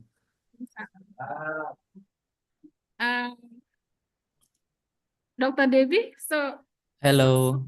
ya ini ada pertanyaan ini. Yang Oh pertama, iya. apakah telemedicine bisa kita aplikasikan kepada penderita DM dengan ketergantungan insulin? Supaya bisa termotivasi untuk bisa menerapkan healthy lifestyle. Oke, so saya jawab pakai bahasa Inggris apa bahasa Indonesia? I think if Indonesia is okay. Yeah. Oke, so ini pertanyaan bagus sekali bahwa sekarang telemedicine itu termasuk hot issue di dalam diabetes management. So pada pertanyaan ini khususnya pasien DM dengan kadar insulin itu biasanya adalah pasien DM tipe 1. Tentunya penggunaan telemedicine ataupun teknologi yang lain dalam tidak ada pembedaan bagi yang ketergantungan insulin ataupun dia menggunakan obat oral aja ya tipe 2 ataupun tipe 1 ataupun gestasional diabetes juga. Jadi of course telemedicine bisa kita aplikasikan ke berbagai tipe pasien di anti ketergantungan insulin ataupun dengan obat oral juga. Karena sekarang banyak sekali teknologi seperti telemedicine seperti mobile application atau kita telehealth dengan pasien di puskesmas ataupun di rumah sakit. Jadi apa sih sebenarnya gunanya telemedicine itu? Yang pertama adalah reminder. Apalagi pasien di tipe 1 itu bagi yang pertama didiagnosa, dia harus diedukasi mindsetnya harus bahwa dia selama hidupnya akan selalu membutuhkan insulin. Jadi memang yang pertama pasien didiagnosa itu biasanya lupa. Jadi untuk menyuntikkan insulin. Jadi penggunaan telemedicine untuk reminder dan juga edukasi efek samping, keterlambatan insulin dan juga diet, healthy planning, exercise dan sebagainya sangat memotivasi sekali untuk pasien dengan ketergantungan insulin khususnya pasien di tipe 1. Terima kasih. Bagus sekali pertanyaannya dari Kak Husna. Husna ya. So I have another question. Okay. So, how far AI has been used to assist diabetic patient, especially in Indonesia? Excuse me, I cannot hear well. Okay, how far AI has been used to assist diabetic patient in Indonesia? Okay, it's a really good question. Actually, actually first around the world, as is quite new in recent 5 years. However, in Indonesia, I think is quite a few researchers to evaluate the EI in diabetes management. However, I noticed some recent study talking about predictive model using machine learning, also EI, or some of study using ChatGPT in education in as the patient educated. to get health literacy by himself. So I think Indonesia is quite good because some of the diabetes educator or diabetes expert are recently starting of using AI in terms of machine learning for predictive model in improving glycemic outcome. Also, some of researcher evaluating ChatGPT in integrating health literacy for improving diabetes management as well. However, I have to suggest you and remind you that we have to more take a note using AI, and we have to also collaborate with another expert because AI is not easy of evaluating technology, the new technology. So yeah, but recently I have to say that maybe it's like 40 and 30% researcher evaluating AI in diabetes management in Indonesia. It's quite good questions, Miss Malia. Thank you so much. Okay, and then it's a followed question from the previous question. So, how effective it is of introducing AI in assisting diabetic patients?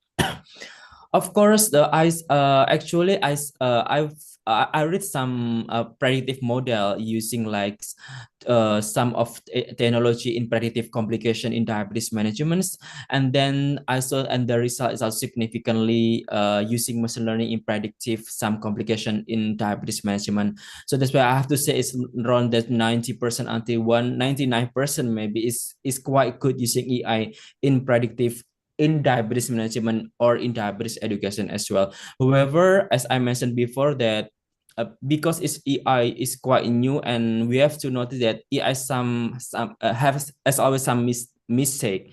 So, for example, using ChatGPT to increasing health literacy, I read some papers. So even ChatGPT can approach maybe like 90% accurate information. Whoever as a diabetes educator or diabetes expert have to evaluate how the patient using ChatGPT, and also have to still have discussion in person or virtually with them with the result from ChatGPT as well, because you know that the technology as always has some few weaknesses and mistaken as well.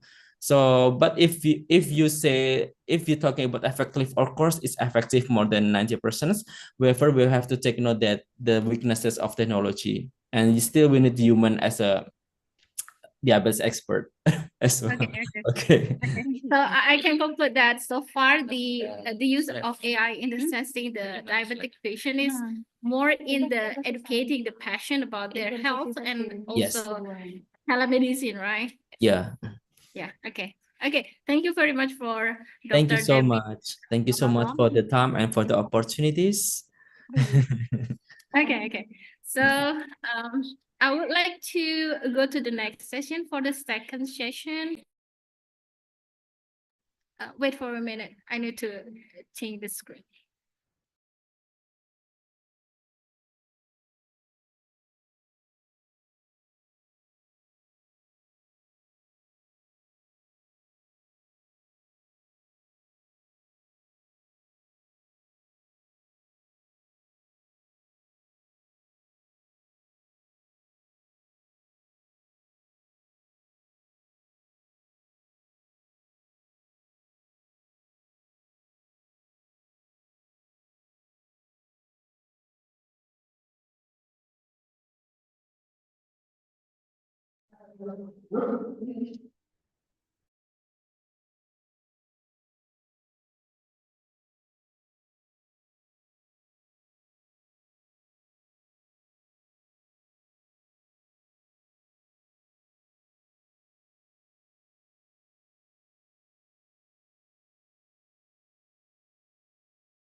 So now we're going for the second session So we will have the first speaker, Dr. Mo Chinlu, and then the second speaker is TS Dr.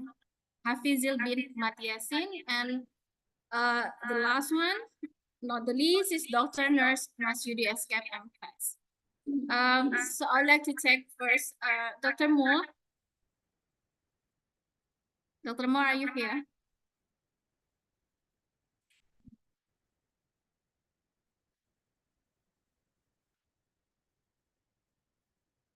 Okay, wait for the second.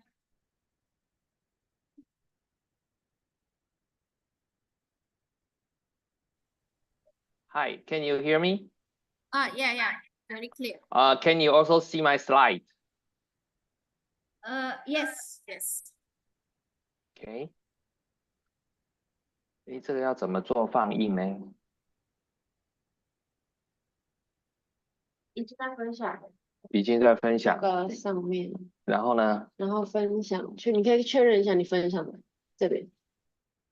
对，点它。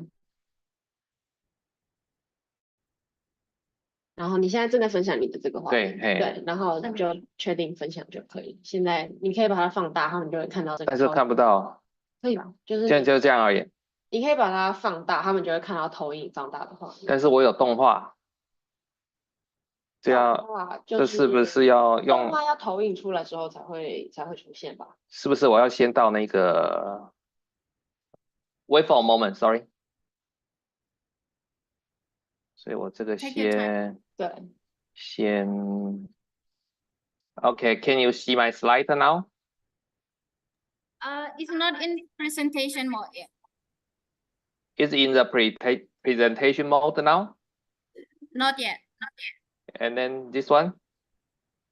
Still not. Maybe you can stop sharing and then we share again. Okay. Stop sharing. Yeah. Okay, and then sharing again.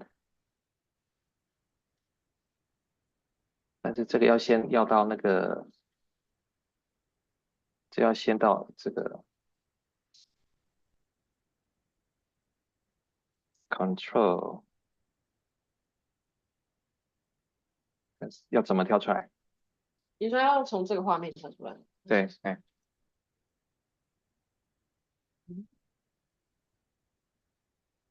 回到这边。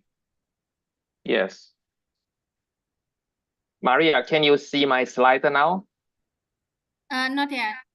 Or Not yet. maybe I can, if you want, I can assist you to share the slide. 对，然后要按了分享之后才会分享出去。但是这个是那个，不是，它是 I should be in the presentation mode, but currently it shows I cannot go into the presentation mode now. 你是要这边不是那个放映，然后上面。我要他现在那边不是放映，就是因为他现在分享就是这个分页，所以你这个分页如果开始放映的话，他们看到的画面应该也都是放映的画面。跳出来。哦，你现在按这个就可以了。按不到，要怎么跳啊？不晓得。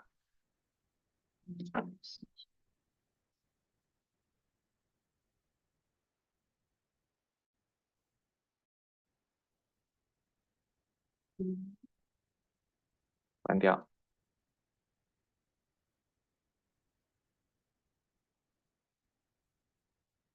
然后你现在这样子，你现在分享的对是这个画面。看我要进去那个投影片的 mode。这样子，对。Okay, now can you see the slide now? Yes, we can see, but it's not in presentation mode yet. Or 我可以帮你那个 share slide. And this one. Okay, please help me. Use my slide. 分享不出去吗？对。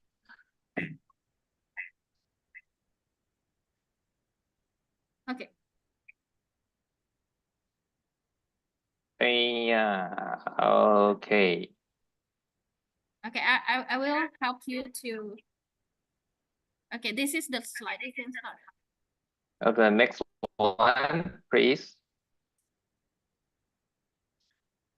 Okay, I will start.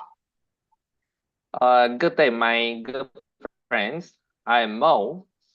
My presentation topic is about the nuclear battery. And there are 6 parts of my presentation. The first one is a background. And the second one, what is a nuclear battery? And the third one is my preliminary experimental outcomes. The fourth, what's the obstacles? And the fifth, the methodology. And the last one would be the expected achievement. Next, please. Dr. Mo, I think the voice is echoing. So can you turn off one of your devices? Sorry, I cannot hear, understand. Your voice is echoing. Echo. Yeah. I think the echo is come from the other device. You have the 2 devices turned on. 你有关掉您的 other device, but there is only one device. Yeah. Oh, you have only one device. Yes. Kenapa ya? Okay, now it's okay. You can continue. Okay, please go to the next page.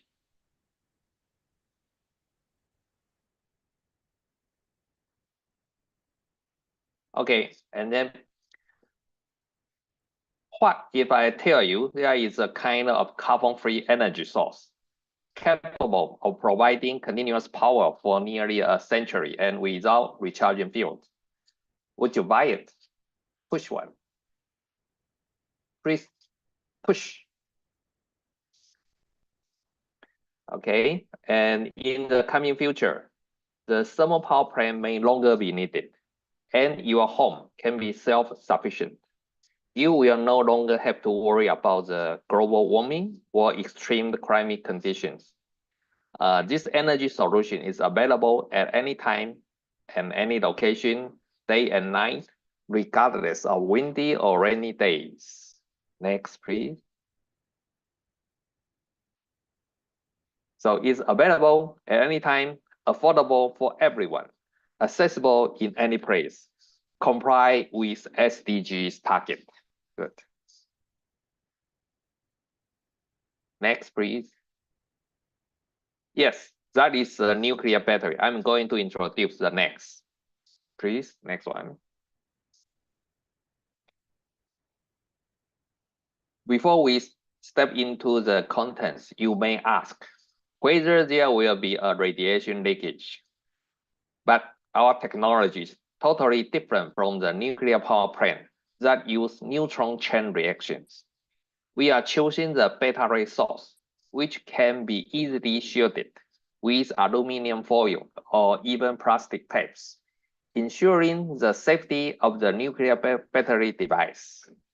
You may even wonder whether this kind of energy is feasible. In fact, this kind of nuclear battery technology comes as early as in 1913, and the nuclear battery have widely applied in our daily life, such as cardiac, pacemakers, micro electromechanical device, and Mars exploration. The name is rover perseverance. The next, please. What is the nuclear battery? Simplified to say it is to harvest the decay energy from radioactive isotopes into electricity are called either nuclear battery or isotope battery. It converts heat or radiation particles into the electricity.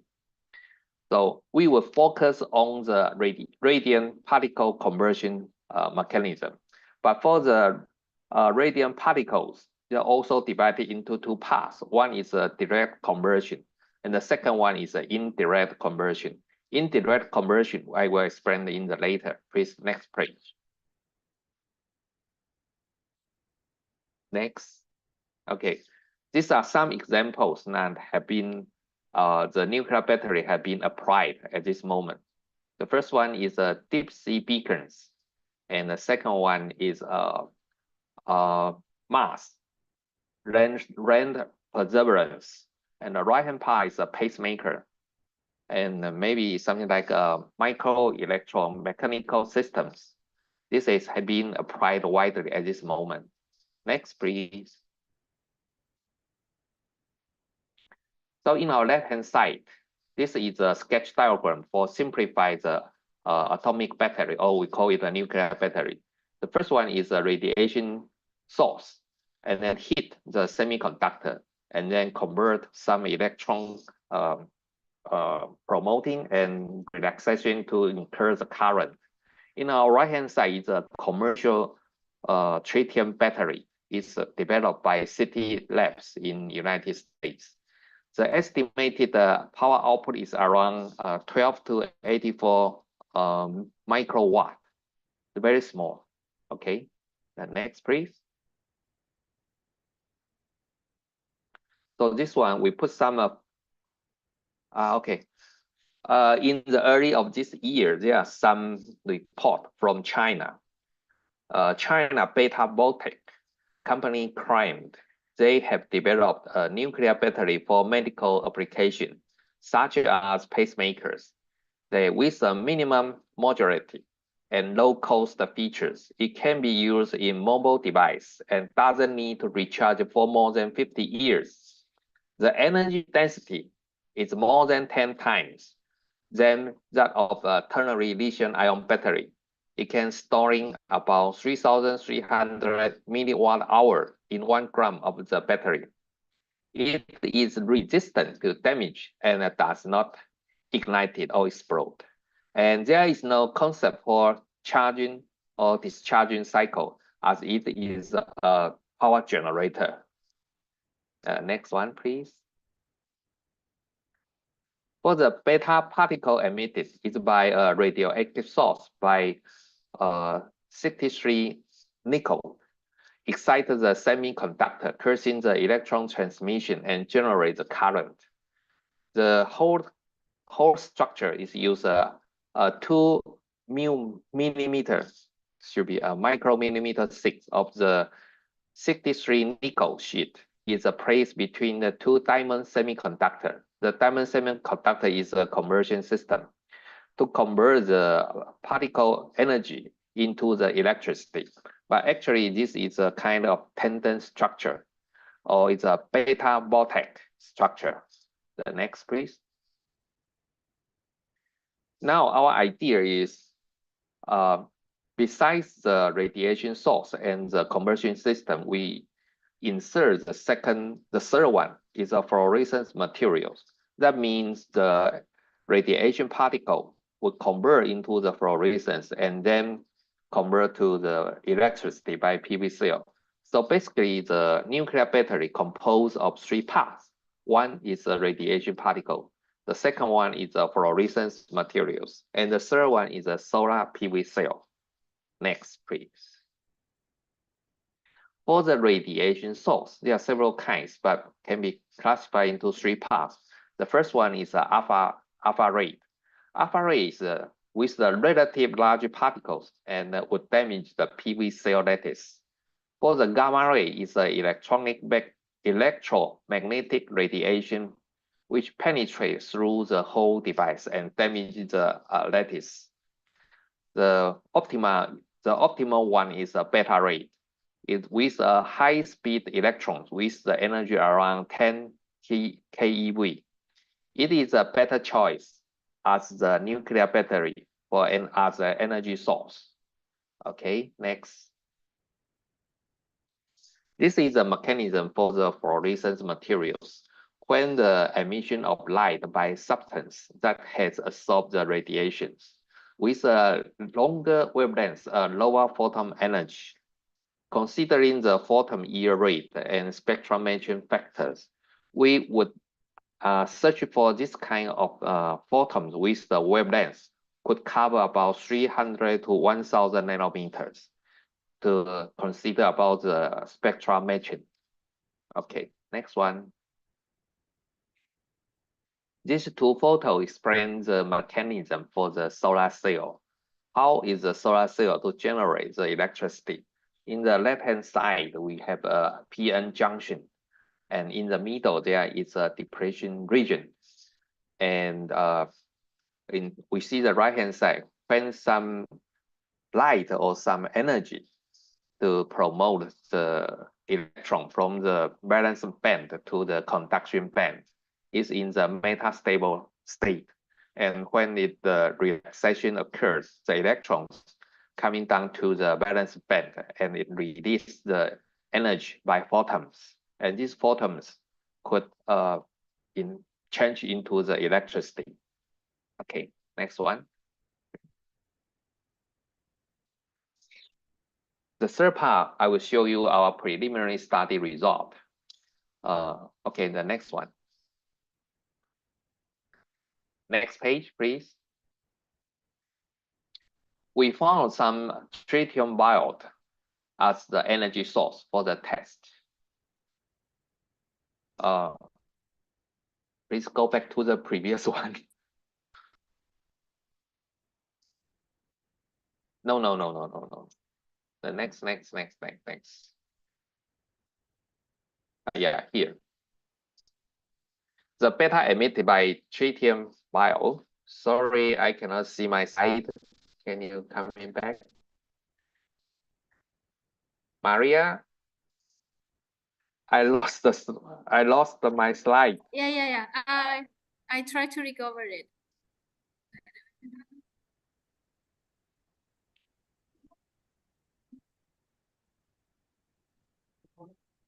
Okay, this one.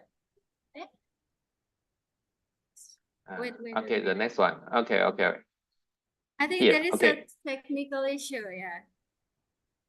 Okay. We got some tritium biot which emit the beta rate, and the wavelength is about 0.22 nanometer, where the solar cell typically operate within the wavelength around 300 to 1000 nanometer. So there would need a bridge to compensate the gap. For a recent material, then it's recommended. But for the tritium biot, the inside the tube, they coated with zinc sulfide and topped with copper. This is also a kind of quantum dot. And this is a very good fluorescence materials. Okay. Then in our experiment, we have several cases. The first one, in the middle is a tritium biot. In the bottom is a PV cell. For the case 1, on top is aluminum foil.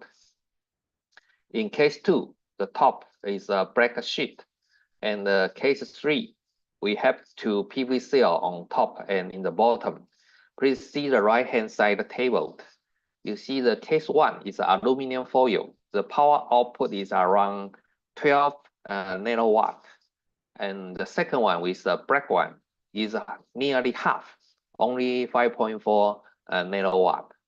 And the third one, the top cell and the bottom cell, the power output is nearly about 5 to 6 nanowatt. If we connect the 2 PV cell by serial connection or parallel connection, the power output all become double. It's about 10 to 11 nanowatt. Next page, please. So comparison of the case 1 and case 2, which means the aluminum foil and the black sheet. The aluminum foil doubles the fluorescence intensity, resulting in an output power of approximately twice. The case 3 sandwich structure, 2 photovoltaic cells positioned on top and the bottom, with the tritium bar placed in the middle. The output power of the top and bottom solar cells is around 4.9 and 5.8 nanowatt, respectively, which are similar to the black sheet case. Without the reflected aluminum foil, the induced power remained at a lower level. And the fourth and the fifth one, we have the serial connection or the parallel connection. The power output all become double than the black sheet case.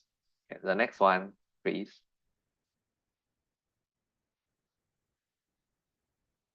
The preliminary experiment outcome shows the feasibility of tritium generated fluorescence. The fluorescence from tritium can be converted into electricity. using the photovoltaic cell. The preliminary test findings, power output depends on the fluorescence intensity, which can be enhanced with a reflected layer like aluminum foil. The second one is the area of the solar cell also played as an important role. Solar cell configuration, such as single, series, or parallel connection, would affect the overall power output. Summary.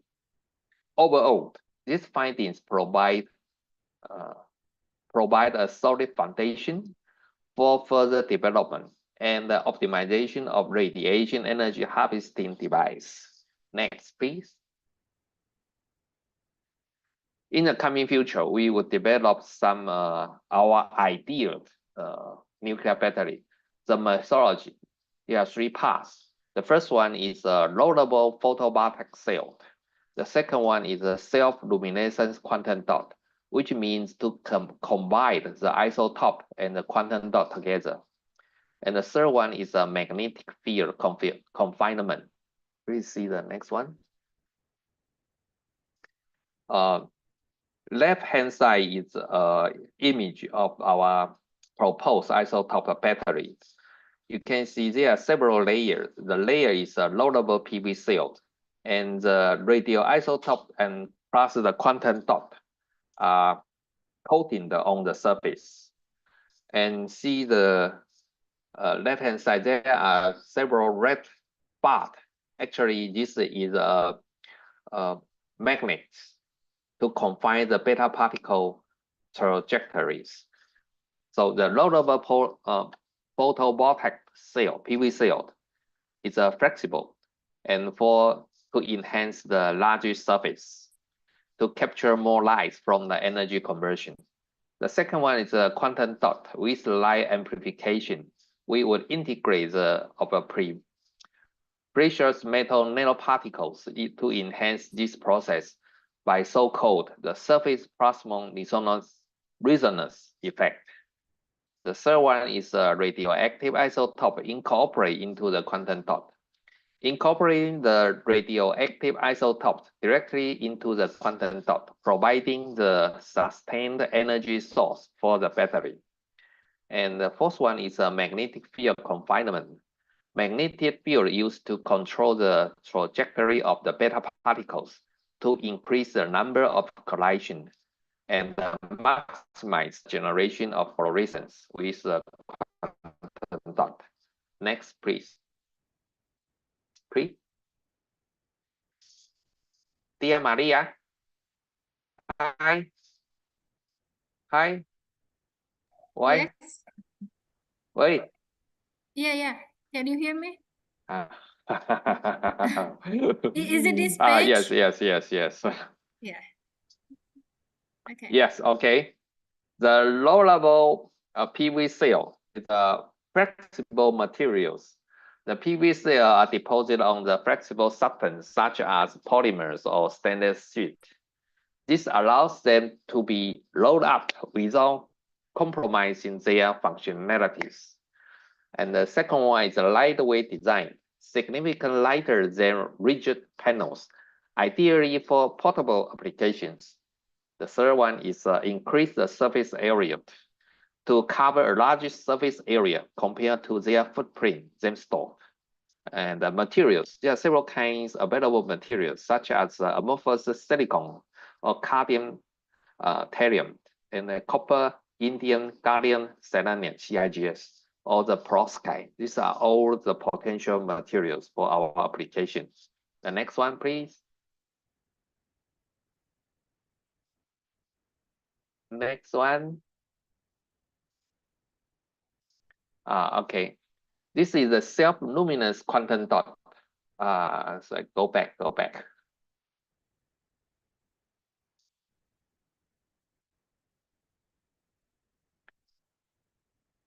Please go back one slide to the self-luminous. No.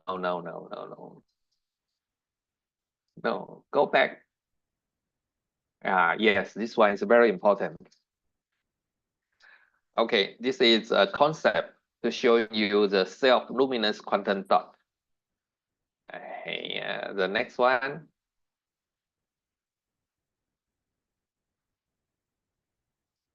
Okay. Normally, the quantum dot composed of three parts. It's a core, shell, and ligand. That's the left-hand side the photos. And now we want to attach such a tritium or carbon-14 onto their ligands. So that means to attach this isotope onto the onto the quantum dot. And then in our right-hand side, we would generate the so-called composite particles, which besides the quantum dot and isotope, we will also put some precious nanoparticles and with some polymer to form the composite particle so as to coat it on the low-level PV cells. So this is maybe the heart of the technology, most important part. Okay, please next one. Next one, please. Okay, the expected outcome. And because this kind of, sorry, too quick. Go back. Okay. This is a clean energy. There is no carbon dioxide emission. And to develop the nuclear battery with the power output, currently we will hope to make a 1 watt with 1 cylinder. And suppose we can get a 10,000 unit pack as 1 kilowatt, and then a safety monitor system for the stable operation. If we have a 20 set, could provide a 20 kilowatt hour for a house per day. It's not a small pack. So that means in the coming future, if this kind of technology will develop, we may no longer need the power plant. Okay, the next one.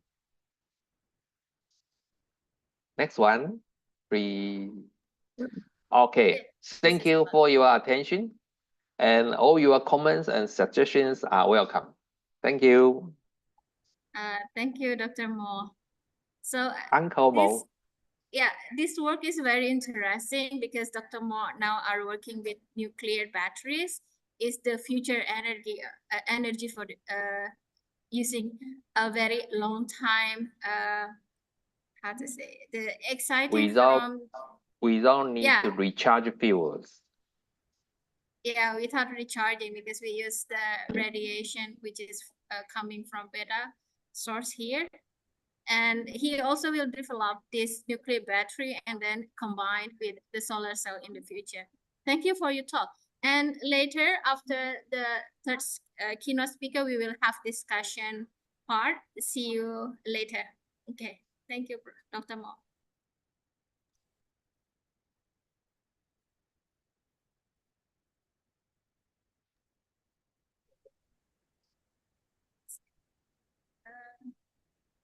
Okay, for the next speaker, we will invite TS Dr. Muhammad Hafizil bin Mat Yasin from Polytechnic of Sultan Mizan Zainal Abidin. For Dr. Muhammad Hafizil bin Mat Yasin, please welcome. The screen is yours.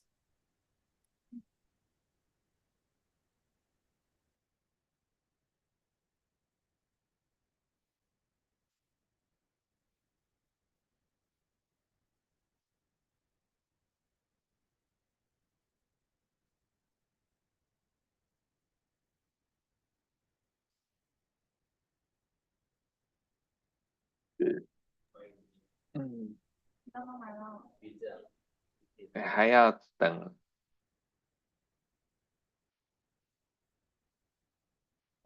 Dr. Hafizil, mute. Dr. Hafizil, your voice is still mute. You can unmute your microphone, please. All right. Yes.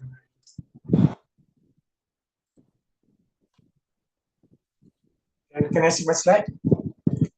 Yeah, your voice is clear, but your PPTs is still not in the presentation.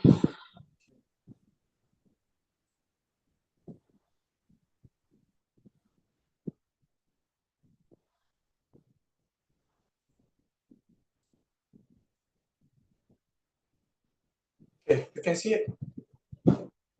Still the same. Still the Yeah. same. Yeah. Maybe you can press Control F or F5.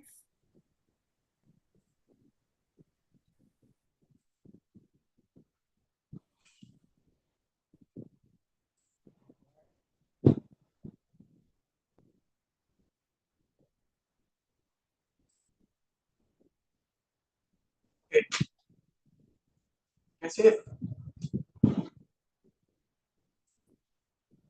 Not yet, not yet. Not yet. Not yet in presentation. Or do you want me to help you to run the PPT? No. Just wait for a moment.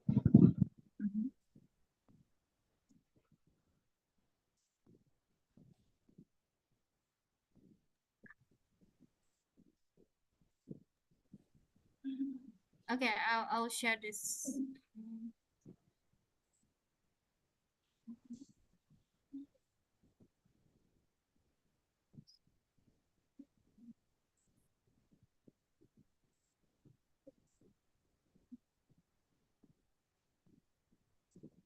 Okay. Oh.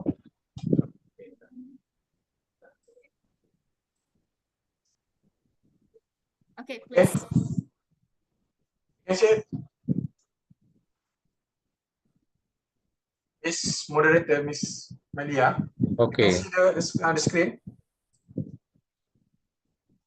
Okay. Yeah, the screen is on now. Okay, thank you. Okay, thank you, Miss Moderator. Bismillahirrahmanirrahim.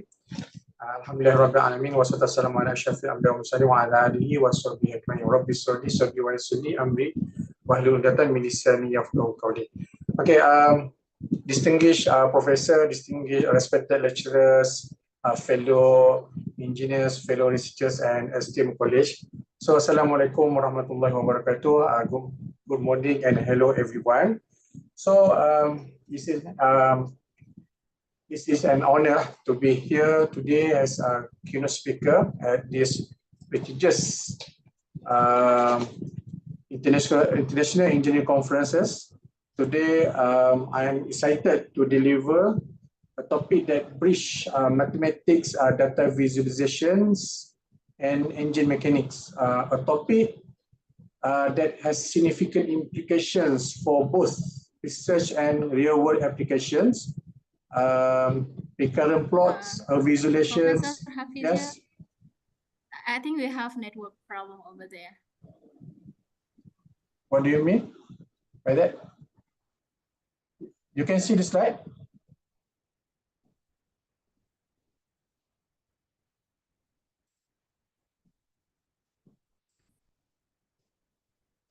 Okay, you can.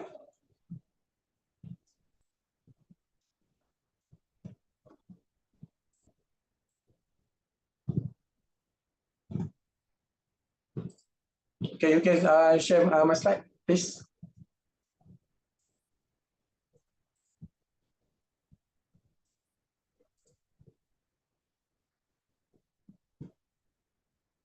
Okay.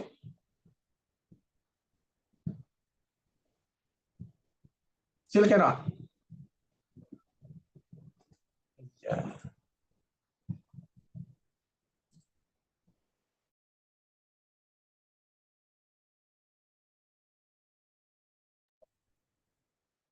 Internet problem, Dr. Okay, Miss Mia, can you share my slide, please?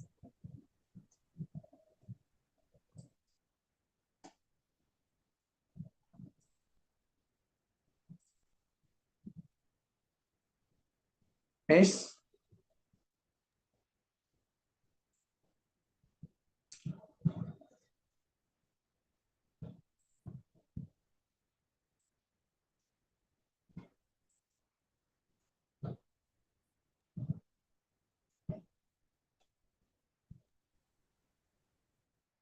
Ready?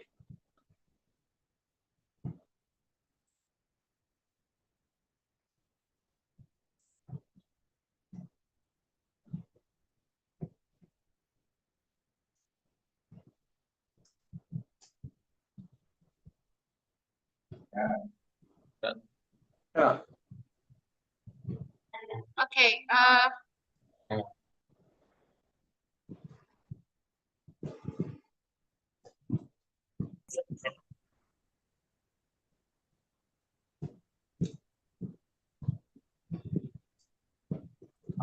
Screen-nya masih.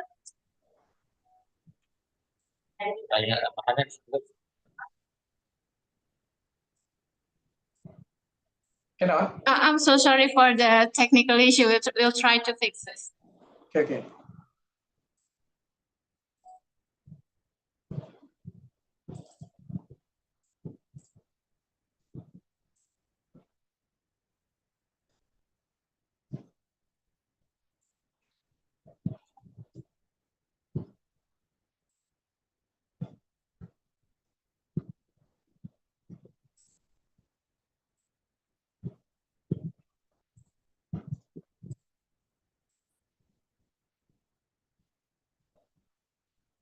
Okay. Can see it?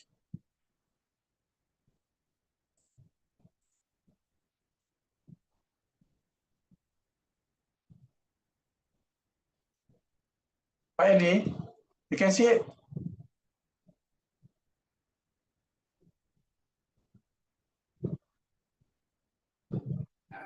Okay, we already got your screen ready. Okay, thank you. So now you can see the screen. Yes. Okay, thank you. So I continue the presentations.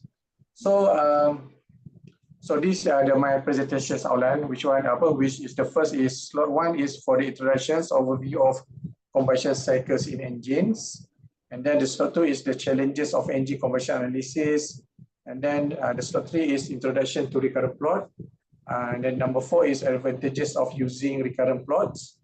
And number 5 is future directions of recurrent plot, and then number 6 is conclusion. So this all are round up for my complete for my presentation. So in the realm of international combustion engine, we often face the intricate challenge of understanding cyclic variations. So these variations which occur from cycle to cycle within the cylinder can be caused by several factors, from turbulence, air fuel mixing to ignition inconsistencies.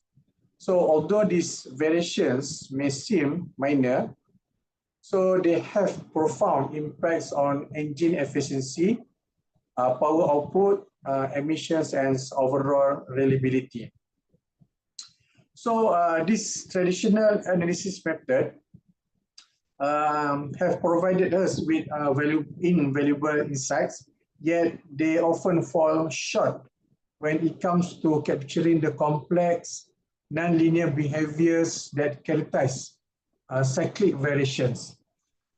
Statistical methods such as mean, standard deviations, and linear regressions are adept at summarizing data and identifying general trends.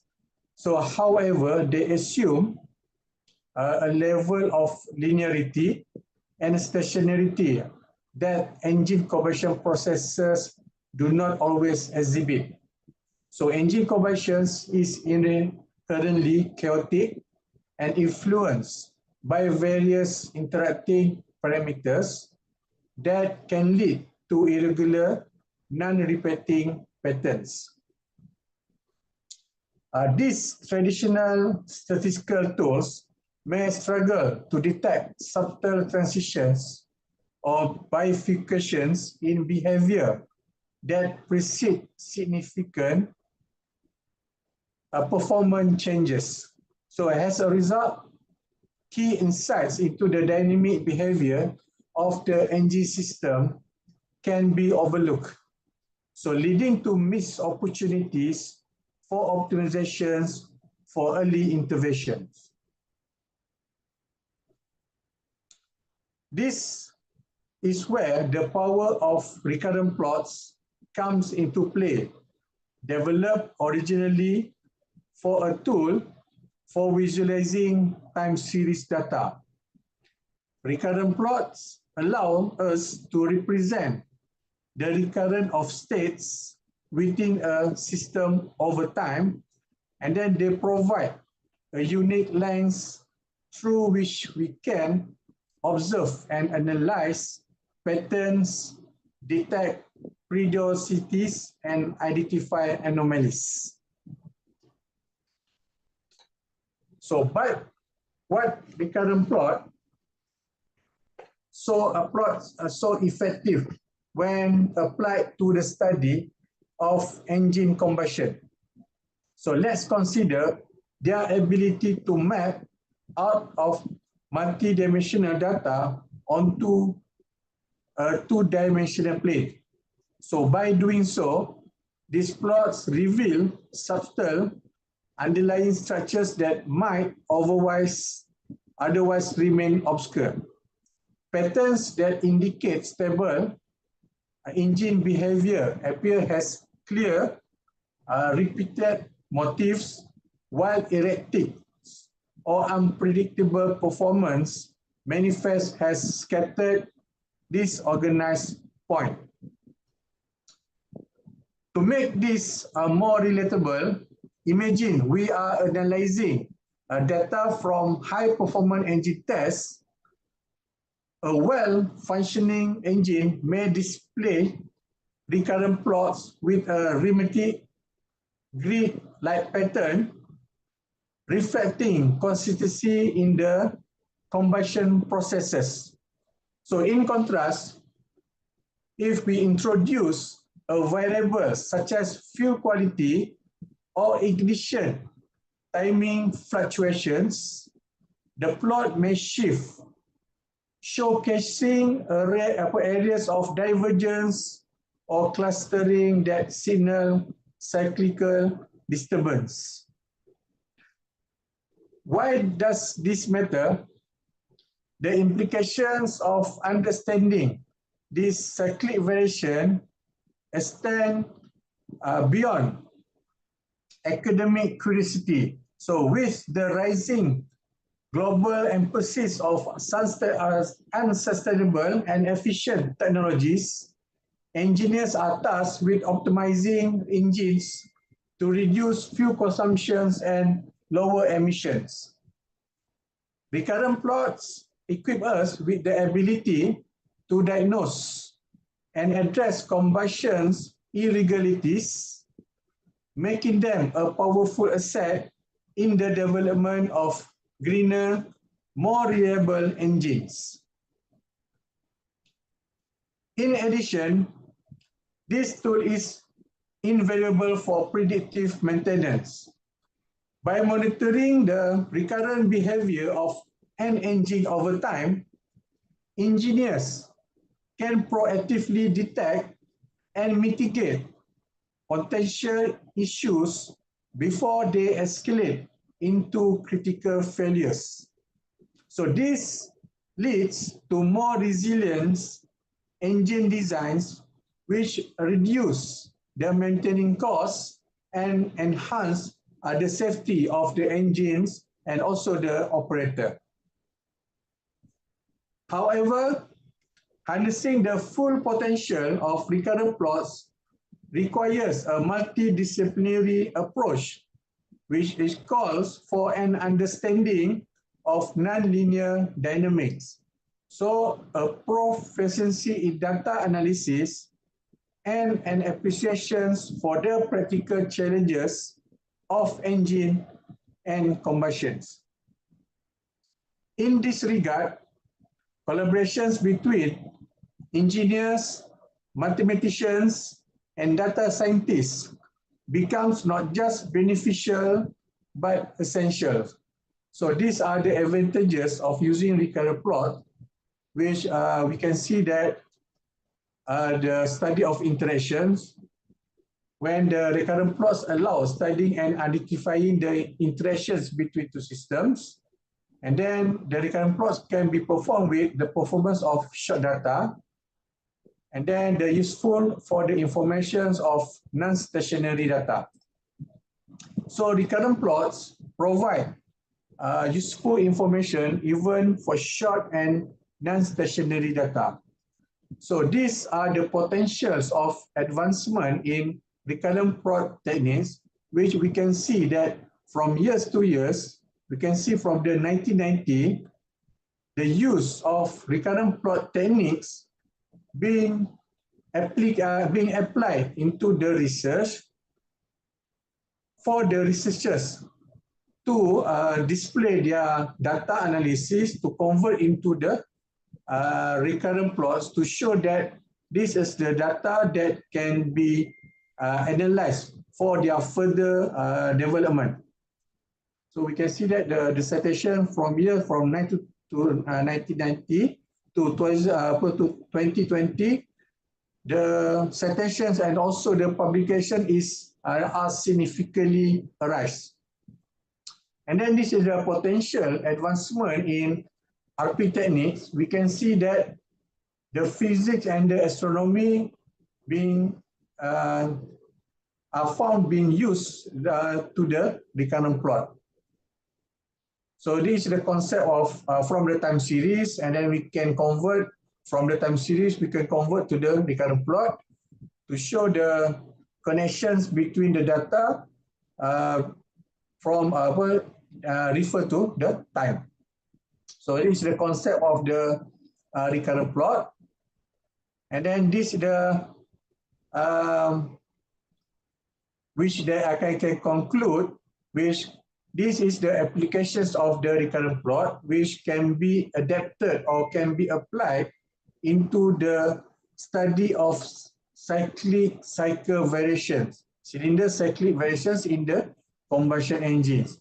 The cylinder cyclic variations is the conditions when the combustion is occurred. So as I conclude into these introductions to the fascinating world of recurrent plots, I hope to leave you with a sense of their transformative power. So they are more than just a visualization tools. So they are a gateway to deeper insights and innovations in the field of engine combustions and beyond. Okay, so you can see that we can conclude the data from the raw data in the combustions, and then we can convert from the time series into the recurrent plot. So we can see the differences of the determinism, which one is more stable during the fuel combustion, in case when we do comparing between the different kind of fuels. So thank you for your intentions, and I look forward to further discussions and questions following this keynote. Okay, thank you. Thank you, Professor Muhammad Hafidul. So I would like to conclude some of your talk, because this discussing about how is the combustion machine we analyze using the recurrent plots, which can help in pattern recognition and anomaly detection. Yes. Okay, so for the next speaker, there will be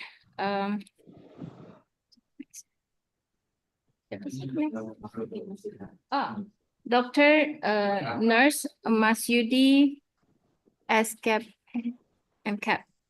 Okay, for Dr. Masyudi, the screen is for yours.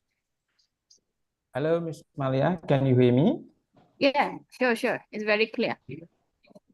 Thank you so much. I will share my presentation to the screen.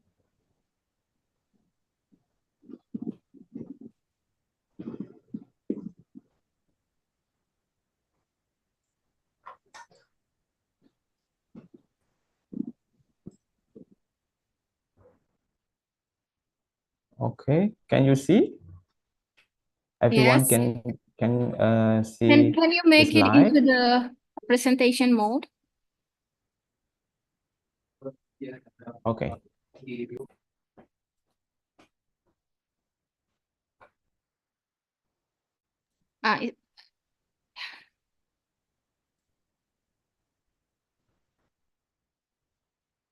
This one? Yes, now it's okay. You can start it. Can I go? Sure, please. Thank you so much. Assalamualaikum warahmatullahi wabarakatuh. Hello everyone. Good morning. Thank you for this opportunity for me, and welcome for all of the participants in the 7th International Conference on Multidisciplinary Research Universitas Serambi Mekah 2024. I'm Mas Yudi from Faculty of Public Health Universitas Serambi Mekah. My interesting research is about traditional medicine, health community cultures, and health management service. So today I would like to present to all of you one of my research regarding one of the plant has been used as traditional medicine in Aceh, Indonesia. Before I'm going to the slide, for the first time, I would like to thank for the committee. My honorable to our previous keynote speaker for Professor Sufiani, Dr. Debbie, Dr. Mau, and Dr. Hafizil. This is a very good opportunity for me to join and to explain to all of you about my research. Ladies and gentlemen, for this year, I got funding research from Hibah Dikti, Ministry of High Care Education Indonesia, with the scheme Fundamental Regular. I submit the proposal to explore one of the planned traditional medicine in Indonesia that had been used by the community in Aceh traditionally. We call the plant is daun capa, and daun capa in some of place in Indonesia they call the name daun sembung. The Latin name is Blumea balsamifera. This is the background. Blumea balsamifera in the previous research already got the information. Blumea balsamifera has antibacterial, anti-inflammatory, and also can active to low level cytokine inflammation. So that is good for wound care. This is presentation also related with presentation Dr. Debbie as a nurse. Yeah, I'm also a nurse, but I'm working now as a lecturer in a public health faculty. So this material I use from south of Aceh, Indonesia, in Kulut Utara, in Desa Gunung Pulau. I take the plant of capa and we formulate to the one of gel formulation, because in the previous the extract of capa plant or Blumea balsamifera also use the extract and used to the test. So now the new one we have to do is to formulate the extract of capa with one formulation. The formulation is gel. This is our background, and this is related also with what we need know for wound care, especially in one we have so many type. Yeah, the one of type is diabetic one. So luka diabetes in Indonesia we call luka diabetes. We should careful to conduct it wound care. So hopefully formula of gel is can use as one of solution for good wound care for the future. This is the problem solved what we have to do before we are going to the research. After we take one of plant Uncapa from Aceh, then we conducted the analysis. We conducted phytochemical screening, then FTIR analysis, GCMS analysis to find what the compound of daun chapa from Aceh. And then we formulate with one of formula with the gel based formulation and use for one healing with the to know how is effective the gel work for one care. This is the objective of the research. Hopefully, on Chapa, Blue Maple Somnifera for the future can continue to see what we see the potential of on Chapa. Okay, this is the design of study. I use the hewan coba. What we call hewan coba in bahasa Inggris. I'm sorry for bahasa Inggris not very clear for me. Yeah. So this is the design of study. We use the plant and then we process to formulate the gel and then use this for the hewan coba. Okay, this is the place and date what we have to do the research. This is the place, the sample location where have done take the daun chapa. We take the daun chapa for the sample in south of Aceh because in south of Aceh, daun chapa is very useful. I mean, very popular in the community, used as traditional medicine. And the first step, we are conducted identification. The result of identification show this species is Blumia balsamifera.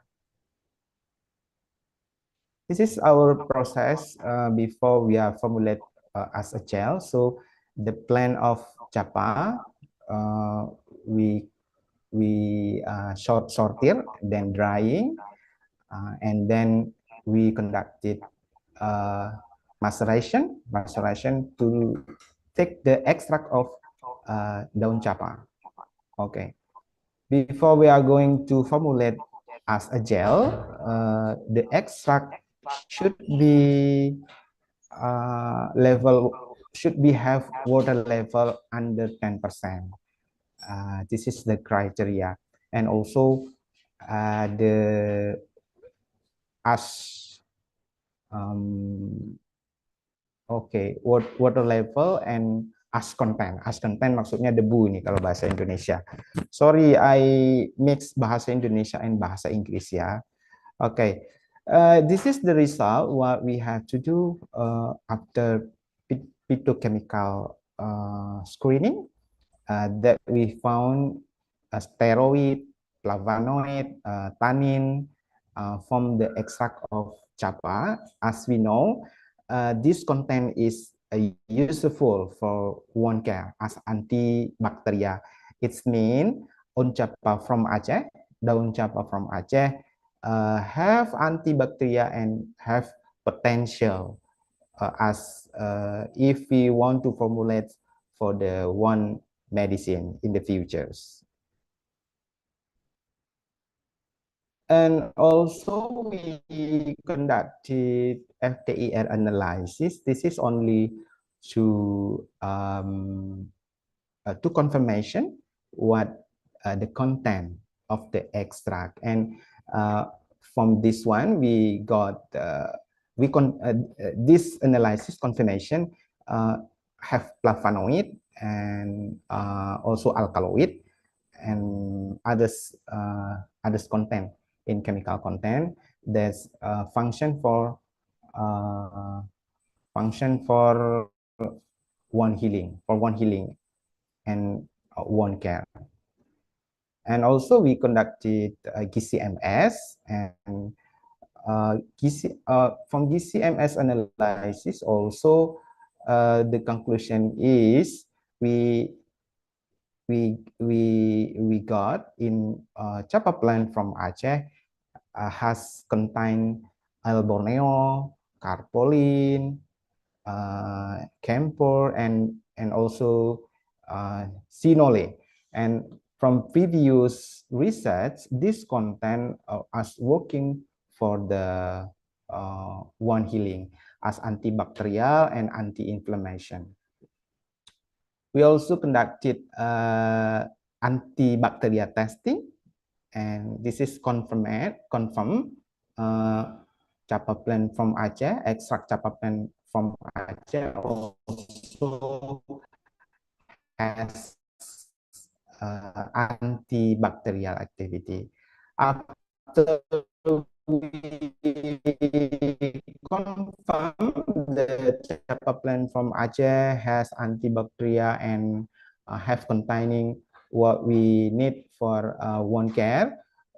For the next session, we make formulation as a gel. So in the previous research, only extract, but for this research, we already made extract chapa plant as a gel formulation. This is the formulation of the gel. We look at the stability of the gel, and with the formulation before, with the formulation, what we have to do, the result is the stability of gel is stable. So this formulation can use to formulate the extract of daun chapa. We use as a gel, and after we got the gel, then we can continue to try in animal cases. So the last session on this research, we application of the gel. This study explanatory laboratory use design random factorial animal which use as subject study as much 30 mouse and shoot mouse male mouse, and which share in 5 group. Why we share in 5 group? Because we have 3 of variant of gel have we made. Then we also use gentamicin as a control positive, and control negative we use gel base with not additional of extract chapa plant. This is the criteria of the animal use when we application of the gel. Before we are going to the application, we already got the ethical clearance from faculty of FKH. What we call FKH in bahasa Inggris, Faculty of Animal, like this, yeah, from Shah Kuala University. After we got ethical clearance, we are going to the preparation of animal.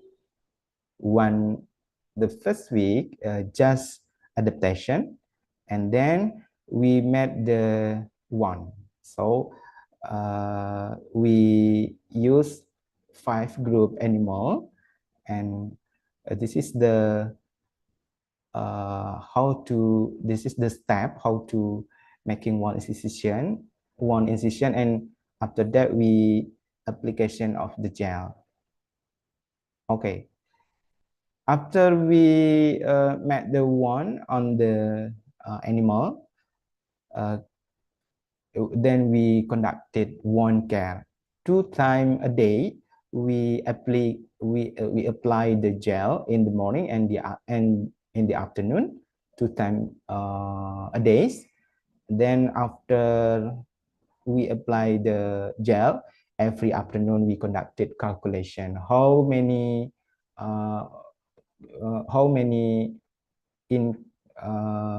increase, I mean berapa ukuran lukanya, dilakukan pengukuran setiap hari. And after we got the data, we calculate and compare which group? Okay, this is 5 group what we met before. And we can see in the K3 group, it's mean group number 3, we use gel with 10% extract capa. This is very high of penurunan luka, decrease long wound, very high in group 3. It means very have potential from daun capa from Aceh. Artinya daun capa dari Aceh ini tingkat penyembuhan lukanya itu melampaui dari kontrol positif yang obat populer yang selama ini kita gunakan. Artinya ini daun capa, it means we have potential one of traditional medicine to produce as a modern medicine for the next time. Okay, this is the picture when we apply the gel, and we also conducted the pengukuran, calculate. Okay, this is the result. We also evaluate the wound healing with analysis of histology, and we calculate the number of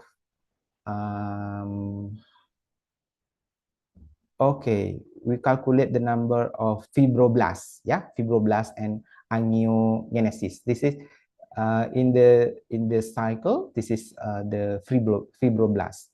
Fibroblast is its main growth factor in the skin. Untuk penyembuhan luka. Okay, like this. Okay, this is the fibroblast and angiogenesis after we compare which group, and the highest is also in K3. We already calculate K3. We use a gel capa plant with 10% is very high, paling cepat untuk menurunkan luka. Okay. So the conclusion for this research is one of traditional traditional medicine we need to explore, and need to do the research to make sure this is true or not, can help us to the health services. And for suggestion for the next research, I would like to invite all of us here to conduct the research to see the other plant like daun sembung, daun capa, daun kemangi, and all of the plant we can use for this. Okay, thank you so much. This is our last presentation. Back to you, Miss Malia. Thank you so much, Dr. Masyudi. Okay, so now is the discussion session part. So we have 3 keynote speakers still in the Zoom room. So there is one question from Mr. Erdi to Dr. Muhammad Hafizil. Okay, the question in the chat box is, the first question is, how can a visualization tool improve the analysis of CVVs in engine combustion? Thank you. That's a very good question for me. So thank you, Bapak Erdi. Okay, so this question is, how can a visualization tool improve the analysis of CCV, cylinder cyclic variations in engine combustion? So as you can see from my presentations before this, you can see that the image of the data can be transformed into the new kind of visualizations. So means that the data in the fuel combustion, we can see that there are many numbers of data. First, for the engine cyclic variation, we can focus into the maximum pressure cylinder. So from that data, we can convert into the recurrent plots, because to improve from the data, we can see that the analysis of cyclic combustion variations in engine combustions can make the complex data become more accessible and also being interpretable. So the first thing is, first we can recognize the pattern, okay? And then the second one, we can see the real-time monitoring. And then the number 3 is we can see the statistical analysis integrations. And then the number 4, we can see the anomaly detections. And also we can see the different kind, or we can compare the different kind of operation conditions during the engine combustions when we test the different kind of fuels, or we test the different kind of engine specifications. Okay, so then also we can interpret the numbers of data from from the how way to see the data. We can improvise the data, then we can see the new kind of data that resembles of the first data itself.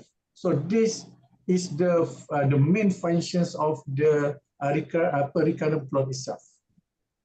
Okay, and then the second one, for the second questions, what role does a visualization tool play in identifying cylinder cyclic variation patterns and irregularity within engine combustions?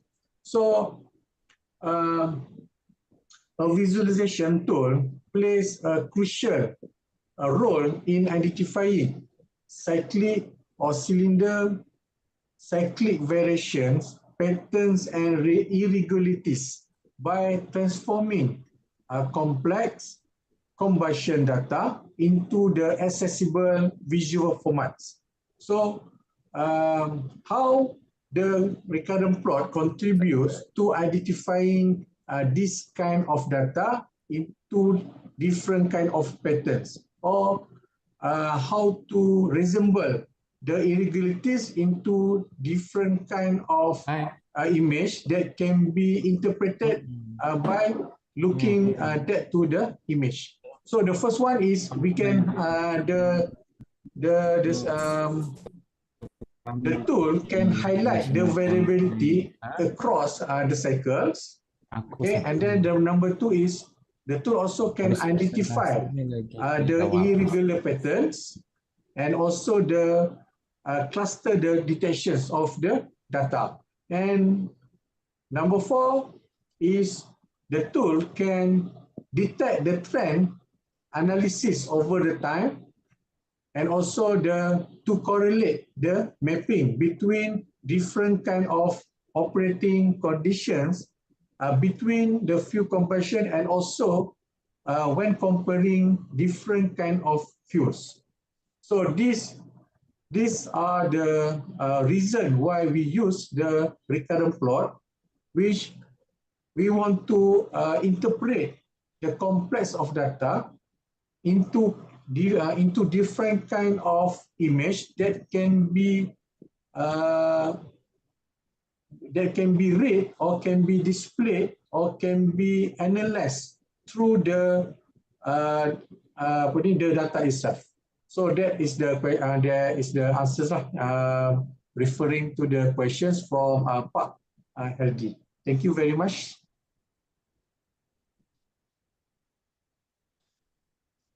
Okay, thank you. Thank you, Professor Dr. Muhammad Hafidh. Okay, so we have a next question to Dr. Moore. So where we can use the nuclear batteries? And Yes. the second question, how long is nuclear battery lifetimes? Okay. Currently, the most widely applied is in the deep space. Okay, deep space exploration, such as some Voyage. It's a satellite in the space. They use it's already for more than 50 years now. One is in the deep space. The name is Voyage, and the second one is applied in the Mars, the rover Perseverance. And some use the nuclear battery in the pacemaker to control the heartbeat. And there are another plenty application in the micro electromechanical device, right? And the lifetime of the nuclear battery would depend on what kind of the isotope being used. For example, if you use the tritium, the half-lifetime is around 12 years. But actually, if we use the battery, then from the full charge to about 1/4 of the battery remains, we can still run the battery. So if we use the tritium as the nuclear battery source, then the lifetime may be 2 cycles of the half-life. It means around 24 hours. But if we use carbon-14, the half-lifetime is nearly 5,400 years. It's long enough. So how long we can use it depends on what kind of the isotope being used. Okay, this is my answer. Thank you, Dr. Mo. Okay, so I have another question related to nuclear battery as well. So Yes. how safe is the nuclear battery? Actually, it depends on what kind of the source we choose. But now, in my case, I am choosing the beta emission source. And the beta particle is easily to be shielded by aluminum foil or even plastic tape. But if we choose alpha particle, like the isotope or americium, then the energy is more higher. But because the alpha particle travel distance very short, then also a paper can shield the radiation. So basically, if we pack the nuclear battery in aluminum foil or some stainless steel, then it totally seals all the radiation inside the cells. So it's quite safe. And there are some regulation to use the radiation materials if the intensity is below the limit and it's acceptable in the home use, so it's no problem. Okay, thank you for the answer. Actually, this is my next question is going to Professor Muhammad Hafizil. So it's related with nuclear battery because you are mentioning about recurrence plots. Yes. Yeah, you're talking about this plot you adapted in your research. So if I connect it with Dr. Moore research in nuclear battery, do you think to analyze the stability and also the quality of nuclear battery, can we use this recurrent plot to understand the pattern and also the anomaly detection of the nuclear battery? Yes, I have see the slide from the Prof. Mo. So I see that the data that come from the research on battery can be used into the implementation using the recurrent plot, because actually the study of engine conversion using recurrent plot is one thing, but there are more studies or more research using the recurrent plot into different kind of research, such as weather, climate change, and also the battery and the energy distributions, the solar power can be adapted or can be used from the kind of data which we can get numbers of data from the study, and then we can use into using the recurrent plot. I think a few studies focused on the nuclear have been used the recurrent probe. Is it, Mr. Mo? Yes. In that case, maybe we can cooperate after the meeting. Collaborating. Maybe Maria can help us to establish the link. I would like to discuss more about this one. Yes. Because the battery is related to the time, is it? Yes. Since the battery is related to the time, so yes, when we relate to the time, so because the time is the main function for the kind of parameter that can be used into the recurrent probe itself. Okay. So this is a wonderful meet up between me and also the Prof. Mo. Okay, thank you. You're welcome. Okay, maybe later I can exchange your contacts so you can talk more further about this kind of collaboration. Thank you so much, Dr. Mo and Professor Muhammad Hafidh. Okay, thank you. In the chat box, we have two questions to Dr. Masyudi. So the first question is, what kind of extract of the kappa leaf we can use in healing the wound for the diabetic patient? Thank you so much for the question, Ms. Malia. I really appreciate that. For the previous research, we only use for incision wound, but we also have this is potential for diabetic wound, yeah.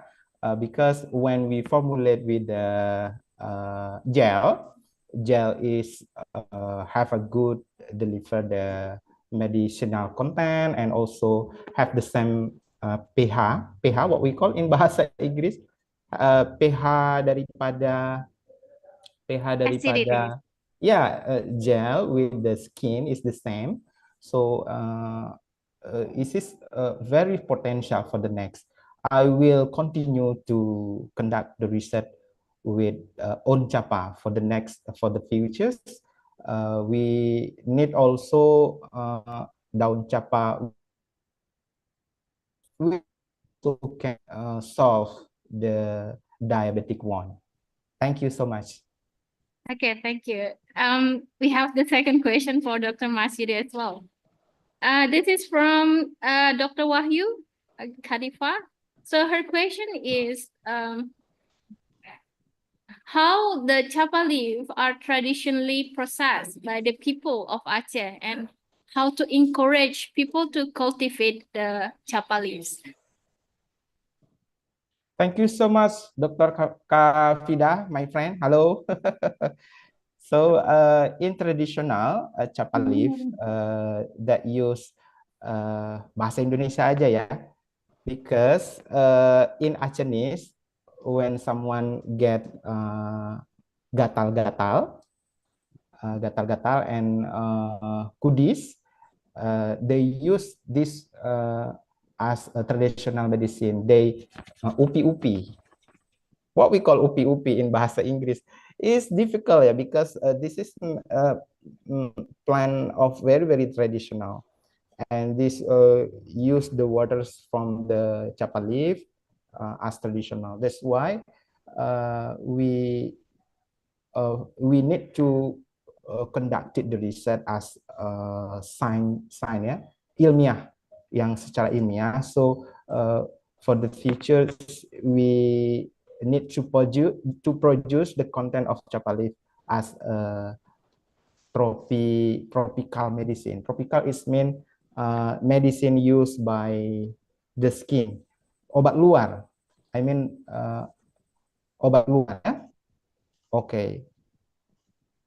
To apply externally, right, on the skin. Yes, thank you, Miss Malia, for helping me. Okay. Okay, I think let me check next question. Miss Moderator, can I ask one question to Pak to Dr. Masyudi? Oh, sure. Doktor, yes. Apa memandangkan doktor cakap bahasa Indonesia, saya pun cakap bahasa Melayu lah. Thank you, Dr. Hafizi. Doktor nak tanya, di Malaysia, kami di sini menggunakan daun campa tu sebagai bahan untuk air mandian selepas bersalin. Really? Air mandian selepas bersalin. Mungkin dia nak jadikan untuk menyegarkan tubuh badan wanita tu lah selepas bersalin tu. So, adakah Dr. Masudi ada juga buat kajian menggunakan daun campa tu untuk wanita yang bersalin lah? Ada pernah buat tak? Thank you so much. Memang awalnya saya bertemu dengan daun campa ini tahun 2019. I conducted the research for midwife, traditional midwife in remote area. Saya menemukan bidan kampung di Aceh menggunakan daun campa ini untuk diminumkan kepada ibu supaya luka dalamnya cepat sembuh. Dan kita berpikir di sini ada kandungan antibakterinya sehingga luka di dalam menjadi cepat sembuh.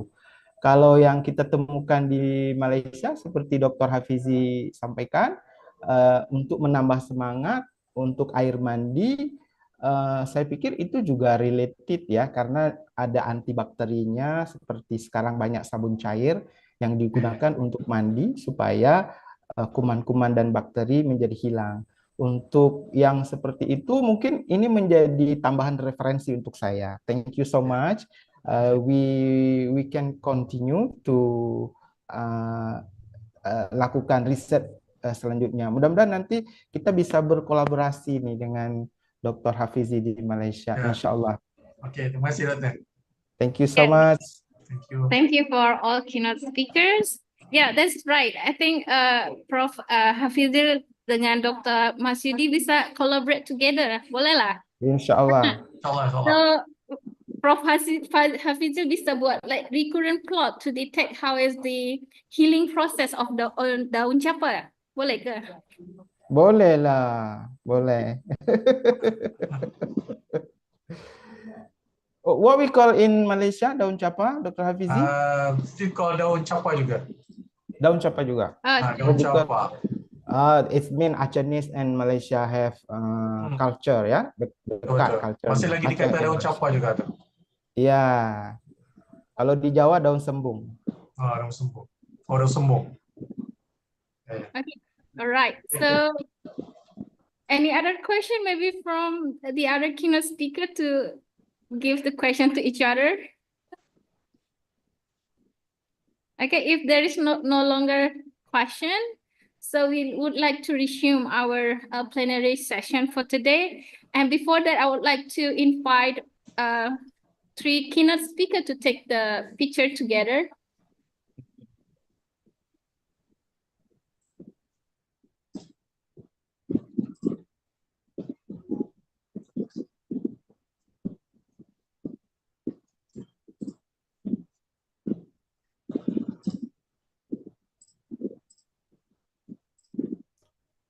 Okay, wait a second.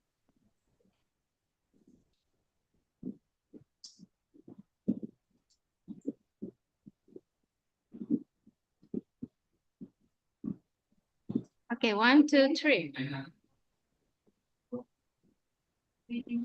Okay, one more time.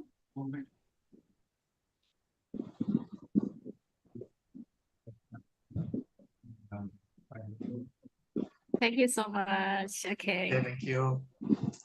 Okay, I'm very welcome. We are so pleased with listening to all the keynote speaker for today in this very outstanding and also interesting plenary session. So I would like to also impress my great thanks to all firstly to all the keynote speaker, and then the Icmr committee's member, and then also all the participants in this plenary talk. And before that, I would like to remind again, maybe I believe from this talk, we have a very insightful knowledge and also can motivate us in the future to do some innovation and also collaboration with the keynote speakers. And for further information about keynote speaker, if you would like to connect more to learn further about the research of the keynote speaker, or also doing collaboration, you can contact me, and I will let you to have the information detail of each keynote speaker. Okay, thank you so much for all the participants, and without further ado, I'm closing this plenary session. Okay, see you in the next how many minutes left? Okay, maybe in 1.5 hours later for a parallel session for each presenter. And we will also share again in the WhatsApp group for the schedule of each room for parallel session. We have 6 rooms. And sir and ma'am also can recheck again which group are you, and then be ready for the next parallel session. Okay, thank you very much. Assalamualaikum warahmatullahi wabarakatuh. Waalaikumsalam warahmatullahi Warahmatullahi wabarakatuh. wabarakatuh. Waalaikumsalam warahmatullahi wabarakatuh. Waalaikumsalam warahmatullahi wabarakatuh. Waalaikumsalam warahmatullahi wabarakatuh.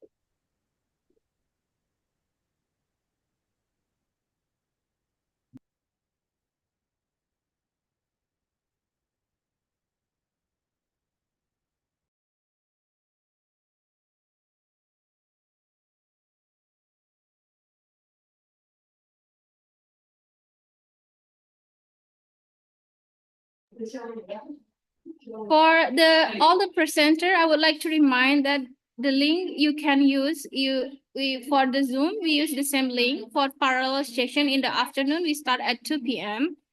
Kita mulai jam 2, nanti link yang digunakan adalah link Zoom yang sama.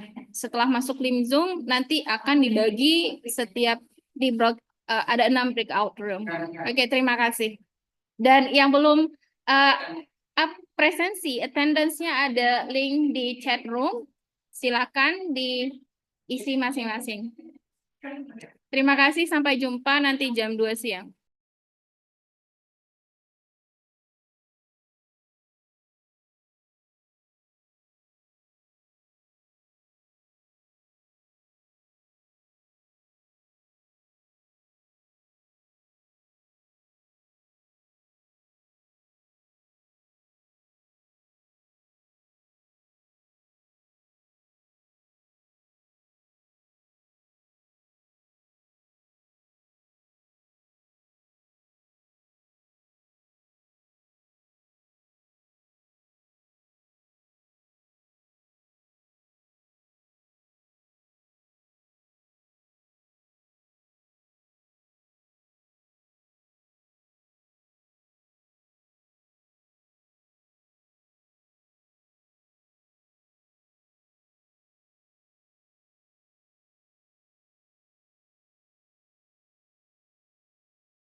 Ya, ya.